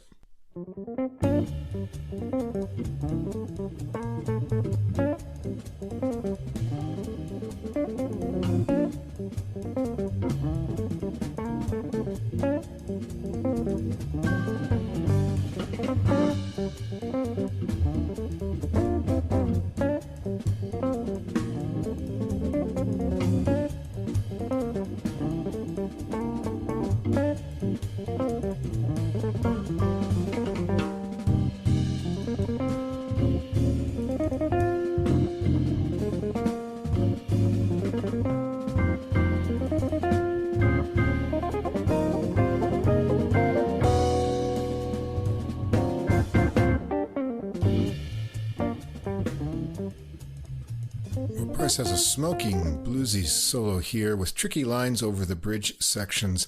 We've got to hear some of that too, so let's sneak back in around 2 minutes.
Tension, build up, double stops and speedy licks, all cool stuff. Stanley takes over from there for a solo of his own, and Price and Stanley trade eights for a couple rounds on the repeating A sections before they take a final run through the melody. And the final tune, track 9, is also a Price original suite. This is based on the chord changes to saxophonist Stanley Turrentine's Sugar. That's from the 1970 album of the same name, and Price writes that he only finished it on the evening of the first day they spent in the studio. Price gets it going on his own with some rhythmically snappy chords into the bluesy minor melody. It's 16 measures around twice. This is the last tune, so let's check out one more of Price's solos on this tune.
Great bluesy licks there. Stanley has a clean-toned percussive sound in the middle register for his solo start, and then gets more edgy tone as he goes for higher and speedier lines, trills, and tension-building chords. a great building solo. Guitar and organ do some more exchanging of tasty licks before a final time through the melody. This album has everything you could ask for in an organ trio recording. There are a couple standards done in inventive fashion, original tunes that are dedicated or inspired by great organists, guitarists, or other great tunes. Gospel and blues are infused throughout, and the grooves are varied and great. Price's guitar playing is agile and creative. His solos are bursting with ideas and varied techniques, and Stanley always knows which organ tone is right for the mood, and he uses a broad palette of sounds. His solos build to great climaxes throughout the recording, and Barford locks it all together tightly, adding neat fills and energetic solo spots. I'd say that the UK can be proud to have one of the best working organ trios I've heard, and we've heard quite a few of them. Yeah, I would agree with that. While it's really the organ that draws me to organ trios, I was really impressed with Nigel Price's seemingly endless store of ideas. Yeah. He lights up every track with surprising changes of approach in his solos. His phrasing is highly articulate, even at high speeds, as in Night Flight. And that's not to take anything away from Ross Stanley on organ, who is satisfying, though I really loved his splashy extended chord ending for You Don't Know Me, which you sampled. Yeah. I thought that was so great. And Joel Barford on drums keeps things moving, stepping out for a few brief trading eight solos as well. It shows his chops on Night Flight, maybe the standout track on the album for me. Yeah. Although I thought Kid Gloves was hot too. He also has an impressive solo on Strike One, does Barford. This is a straightforward organ trio jazz album with a lot of styles, interesting ideas in the feel-good grooves. What's not to like about this? Everybody should get this album. Yeah, this is a really great ensemble. Absolutely. All right, in our final recording this week, go over to one of our favorite labels as well, Posi-Tone, Altin, Sencalar, Discover the Present. This came out on March 29th as well. Back in episode 120, just last year, Saxifying Memories, we heard his Posi-Tone debut in Good Standing. Altin Sencalar, whose family name, we said at that time, translates to entertainer, is a musician born into both Mexican and Turkish cultures. He's got a Bachelor of Music degree, music performance from the University of Texas at Austin, and a Master of Music degree, that's music performance and jazz studies from Michigan State University. He has held teaching positions at Michigan State University, Brevard Jazz Institute, the Dr. Phillips Center for the Performing Arts Summer Jazz Intensive, and many other places as well. He's shared the stage, toured, and or recorded with Dee Dee Bridgewater, Rodney Whitaker, Christian McBride, Ulysses Owens Jr., and, how about these names? The Temptations, the Four Tops, Martha Reeves, and the Velvelettes. Well, those connections play into some of the selections. Yeah, I noticed that tonight. On this new one, he's got a lot of horns in the program of 11 songs, going from a septet all the way to a nonette across the program. So Altin Sencalar on trombone, Diego Rivera, tenor saxophone, Marcus Howell, alto sax and soprano sax on one track, Anthony Hervey's on trumpet, Michael Deese guests on two tunes, not on trombone, but on the Barry saxophone, Art Hirahara on piano, Raul Reyes Bueno on bass, Rudy Royston on drums, and Pete Rodriguez congas and percussion. As always, producer Mark Free and engineer Nick O'Toole on the Posi-Tone releases. This was recorded May 21st, 2023 at Acoustic Recording, Brooklyn, New York, mixed and mastered at Woodland Studio, Lake Oswego, Oregon. And we've got a lot of original tunes and a few interesting cover choices here. Starting out with one of those covers, Maiden Voyage. Of course, Herbie Hancock. You probably know the original from the 1965 album of the same name. It starts out with a good arrangement of horn trills and Sencalar floating some lines into the melody and some cool syncopated rhythm sections stopping up underneath. There are a lot of moving parts to listen to here. Let's hear it get going.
Rivera gets the first solo, taking a smooth and relaxed approach, and Sencalar follows with long tones, moving over the modes, and then getting more animated and getting down for a low blast. Let's check it out once it gets going and connects back to the melody.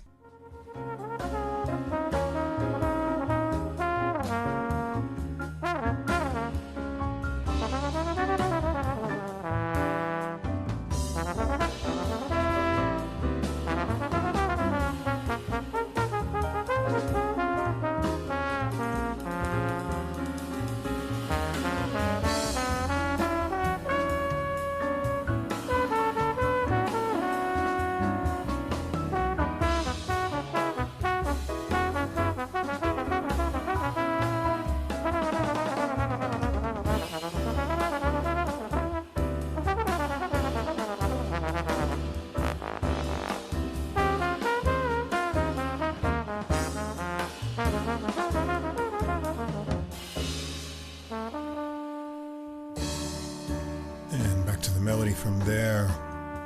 I really liked the interesting horn arrangement and the rhythm section feel on this tune. Track 2, Pacing, a Sencalar original. This tune has layers of horn lines that push ahead over bouncy bass and piano figures. The mode change up in the melody also gets a switch to walking bass that's cool. It seems like 2 sections of 8 measures and then 2 of 10. Sencalar bursts out with the first solo, impressing with agility and chops and big interval jumps. Rivera's next, swinging aggressively with his big muscular tone. Hervey has a trumpet solo, also showing good agility with some tricky harmonic and chromatic figures, and Hirohara has a really jumpy piano solo on this one with lots of rhythmic excitement. There are some new tight rhythmic horn figures into a little solo from Rudy Royston, and a final melody section and drum fill before the last note. Track 3, another one of those interesting covers, Ain't No Woman Like the One I've Got. Tune written by Dennis Lambert and Brian Potter. It was first released by Hamilton, Joe Frank, and Reynolds in 1972, and the version most people remember was recorded in the same year by the Four Tops, who Sencalar has performed with. I remember that from FM radio back in the day. I heard it a lot. I think I had a 45 of that.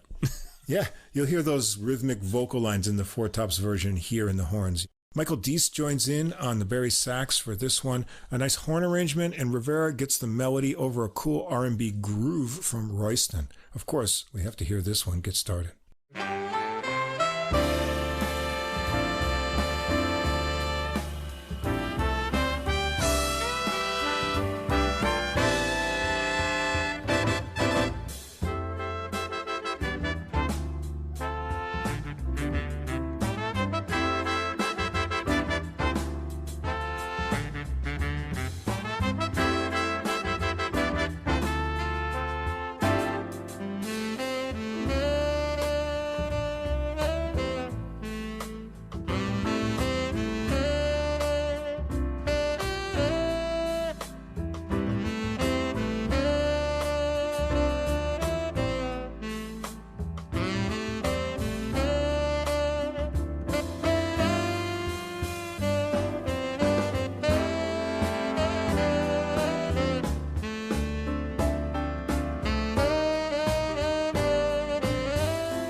There's another full horn arrangement melody section before Rivera gets an improvised solo. Sencalar follows, starting with a little upward teasing figures and some good slides up high.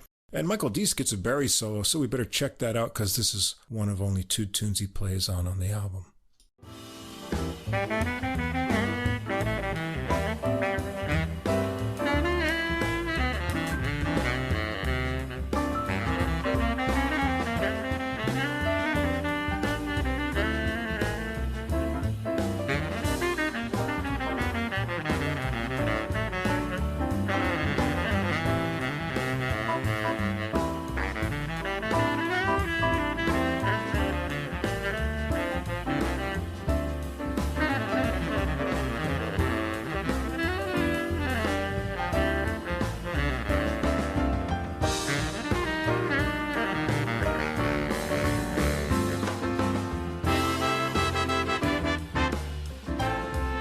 Back to the melody arrangement there.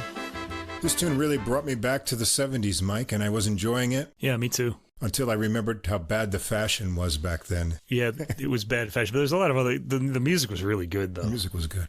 Yeah. Track 4, The Sunday After, another Sencalar original. This is a relaxing tune, pared down to just Sencalar and the rhythm section. The melody seems to be 16 measures long, similar halves, based around a repeating trombone riff by Sencalar. The groove, with upbeat light cymbal hits from Royston, gives the impression of a relaxed Sunday mood, being in no hurry. Sencalar has a melodic solo, and Hirahara follows with a rhythmic and happy piano solo with clear high register notes. Sencalar is back with an 8-measure melody section to wrap it up in less than 3 minutes. Track 5, Awareness, another Sencalar original. Hirahara gives it a solo piano intro, and Marcus Howell takes the 6/8 groove 16-measure melody on soprano sax. It's an interesting tonal blend as Sencalar joins in the high register of the trombone, and the rhythm section starts and stops under the horns. Howell continues on into a trilly start to a solo. Let's hear this one get going.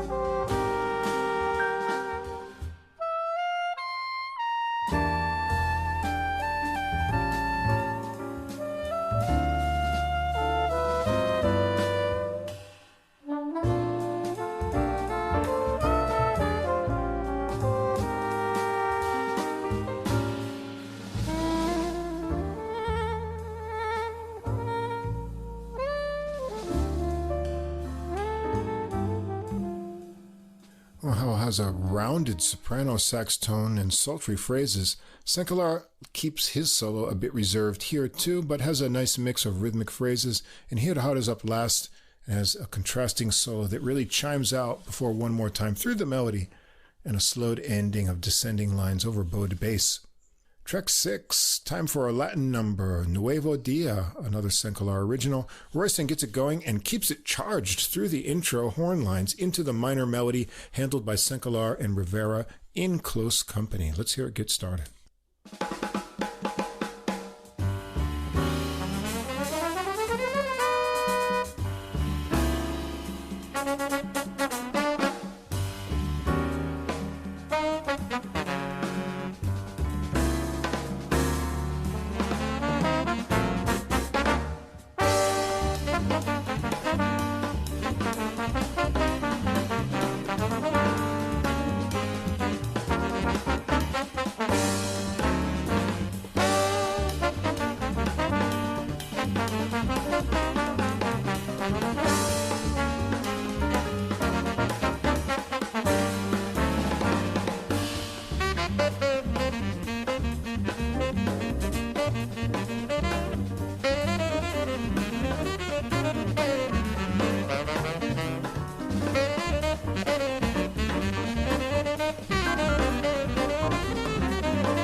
Rivera getting going on an energetic start, and he'll be trading off sections that become ever shorter with Sencalar. But let's check out Hirahara's exciting piano solo on this tune as well.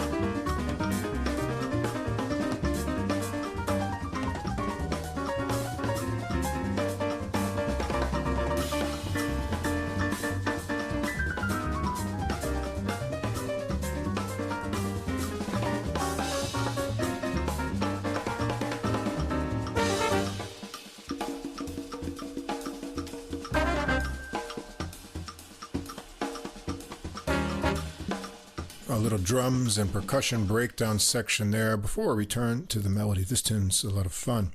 Track 7, It's Easy, a Sencalar original. Here, Sencalar and Dees on Barry sax take the 32-measure boppy melody in unison with Bueno's bass over Royston's brushes before Hirohata joins in for the start of Dees's solo. It's something a little contrasting and different, so let's check it out.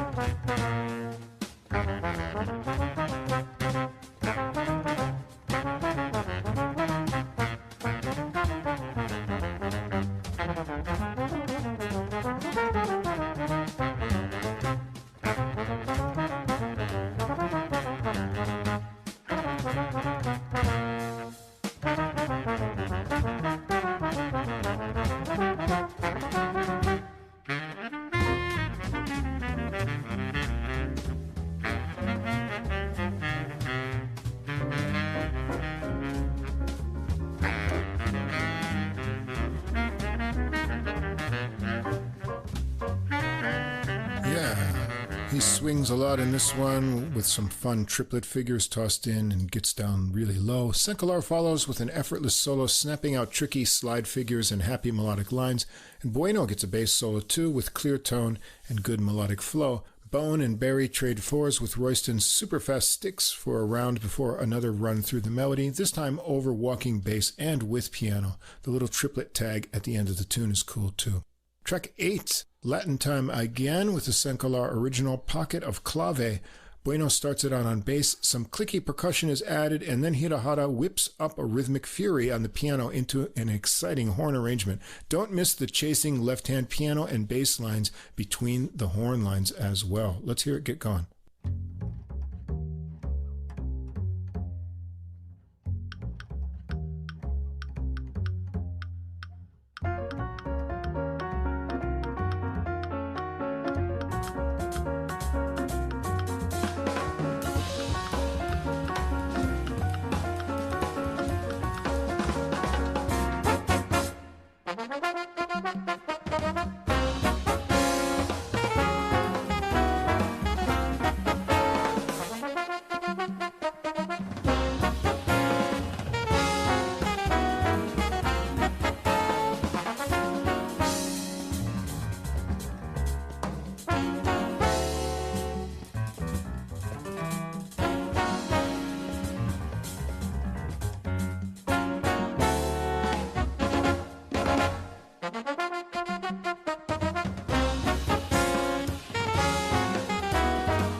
Sencalar is going to start with an intense solo that really rips out the lines, and I think we should come back to hear a little bit of that.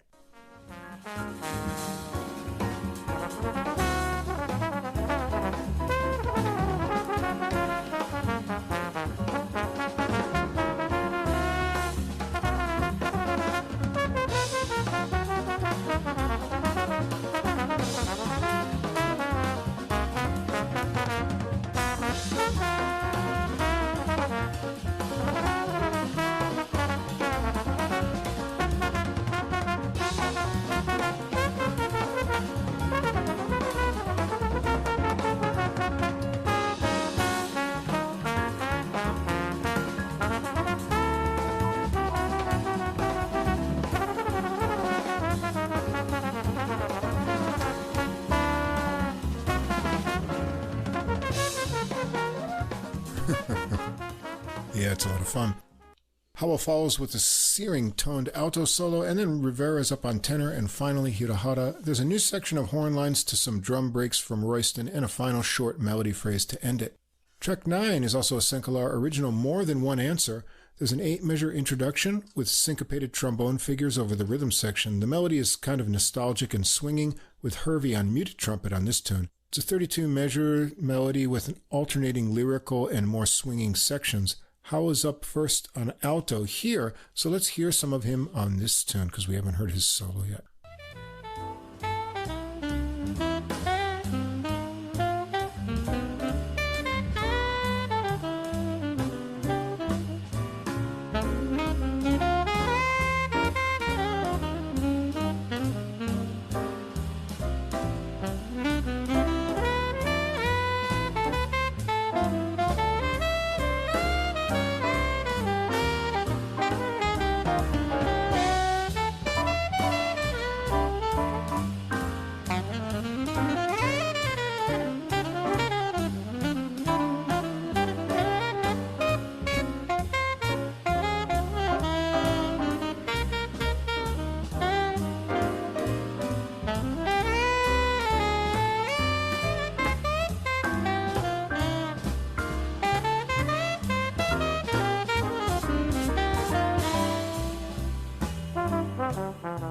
Sencalar follows with swinging melodic ideas, as does Rivera with some cool double time lines, and Hervey keeps the mute in for his solo here, so let's hear him have his say on this tune.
Nice double time licks from Hervey as well, and back to the melody there to wrap it up. This is a nice contrast to the other types of tunes on the recording. Track 10 is Blue Evening, another Sencalar original. Hervey gets the spotlight to start this out with single syncopated notes into minor bluesy phrases. The horn arrangement and harmonic twists are neat on this melody. Let's hear it get going.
After the melody, Hervey solos first, starting from a half-valve smear. Rivera and Sencalar get solos too.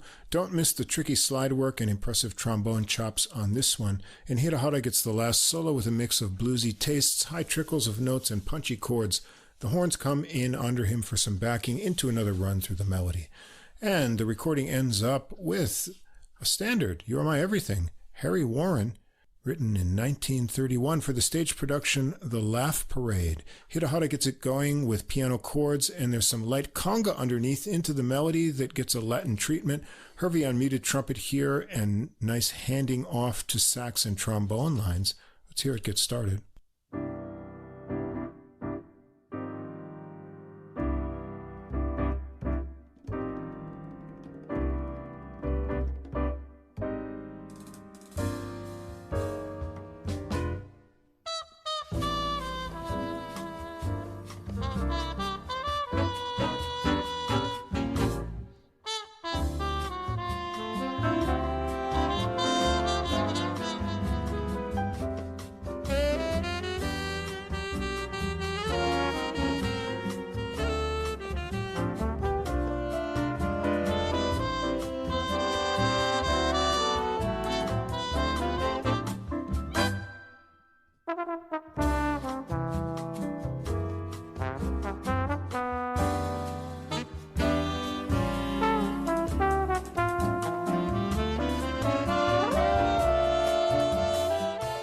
Ooh, I love that high trombone line.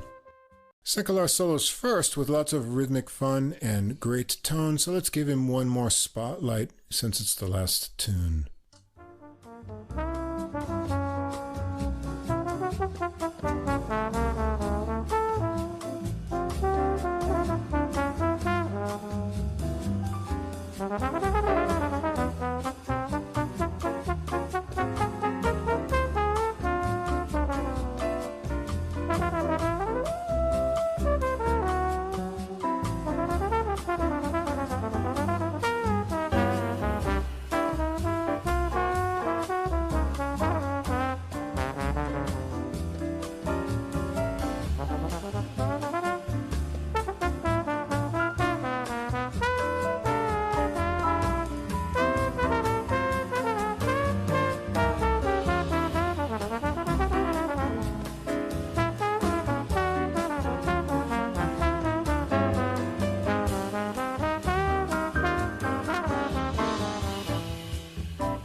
Hervey follows with an unmuted solo, and Howell has an alto sax solo with great tone and double time licks. Hirahara brings back the intro idea into the melody, and he has some great piano ripples underneath at the end. Well, this was a great program. Interesting covers and fun originals, everything from swing, bebop, modal, Latin, and R&B. We already knew that Sencalar has fabulous chops and a good sense of humor in his solos, and that shows up continuously here. He also shows off some great arranging skills here with a full stable of horns to make things sound powerful or rich and sweet, depending on the mood. Of course, the solos are great throughout with this lineup. Rivera, Hirahara, Deese, and also Howell and Hervey on this release. Bueno makes great grooves and melodic solos on bass, and of course Rudy Royston always dazzles when it's time for him to shine. Another great Posi-Tone release. Yeah, I used the word stylish a lot in my notes here to describe this album. We talked about the musicians in this lineup so often on this podcast. It's no surprise I love this. I expected to right away, you know. Exactly. Yeah. We just can't get enough of these guys. Solos are great throughout, as are the arrangements in a variety of styles. There's a lot of polish to the playing and sound, and for me the standout player was Sencalar himself, taking the lead on so many tracks. He's got that great tone, too. I like the trombone, really. I didn't think I liked it as much until I started doing this podcast and started hearing it right. pretty regularly, and some really great players on this podcast. Yeah, especially when it's played as stylishly as it is here, and in that full-toned way that Sencalar has. We hear him in a variety of styles, all of them a perfect fit. Everybody on this album is really great. I knew I was going to like this before I heard it, and it didn't disappoint. Whether it's red hot or chilled out, this ensemble delivers. So absolutely, yeah. I'm going to have to pick this up. All right, and that's going to wrap it up for episode 159 of Adult Music. What do we have on the plate or menu for next week, Mike? Well, you know, there are a lot of albums by women composers coming out, so I'm kind of programming a lot of those. It's a new one by an artist that we featured twice, Time Thing Helseth, the Norwegian trumpet player. I think she's Norwegian. This one's called, it's all women composers, and it's called She Composes Like a Man. That's not my What does that mean? I don't know. Well, I guess I'll read the notes and find out eventually. We also have a new album coming out next week. George de la Helle, a mass that he wrote. He's an unknown composer from the Renaissance era, and that's by El León de Oro, conducted by, among others, Peter Phillips, who conducts the Tallis Scholars. So I'm looking forward to hearing that. And John Adams. We talked about him a little bit earlier, and here we have some new works by him, conducted by Marin Alsop. Cool. In jazz, we're going to have a mix of things. Hungarian piano trio, Zoltán Rugovics, Perspectives it's called. Maybe going to have a hard time finding out the notes for this one, so we'll see if we can go through our Hungarian connections. Also, interesting, mostly cordless sax recording from Nicole Glover. There's also some vibes on a few tunes there with guest Steve Nelson, so we'll have some ladies in jazz there, or at least one. And then we're going to do on Outside in Music, Nick Finzer's new Legacy recording, tribute to J.J. Johnson. So that's the lineup for next week. And also, it's shaping up a special guest co-host for the end of the month. So yeah, this is cool. Look forward to that. Yeah. All right. Any last words, Mike? Yeah, I'd like to tell all you classical scholars out there, if you want to be remembered, keep your catalog numbers, your signatures short. Yes, please. All right, don't make it like computer code, because it's going to be replaced by something else. I hope so. Yeah, it's a drag having to read all those. Yeah. So thanks as always to Fast Signs of Staten Island for our glowing neon logo. Don't forget to check out the Same Difference podcast. You'll hear their little promo coming up. And the playlist with all those selections we just mentioned for next week will be up a few hours after this podcast episode is published on Deezer, and there'll be a link to it on our Facebook page. So until next week, episode 160, keep listening, and we'll see you again next time. Same difference. Two jazz fans, one jazz standard. A review of a single jazz standard through music, history, and stories. And this is AJ. And this is Johnny. If you are a jazz fan and you like jazz standards, bebop, show tunes, ballads, you name it. Yeah, we've got them here. We drop a new show on you every other week, and we take a standard and we listen to a few different versions of it. Same difference. Come join the fun. Looking forward to seeing you.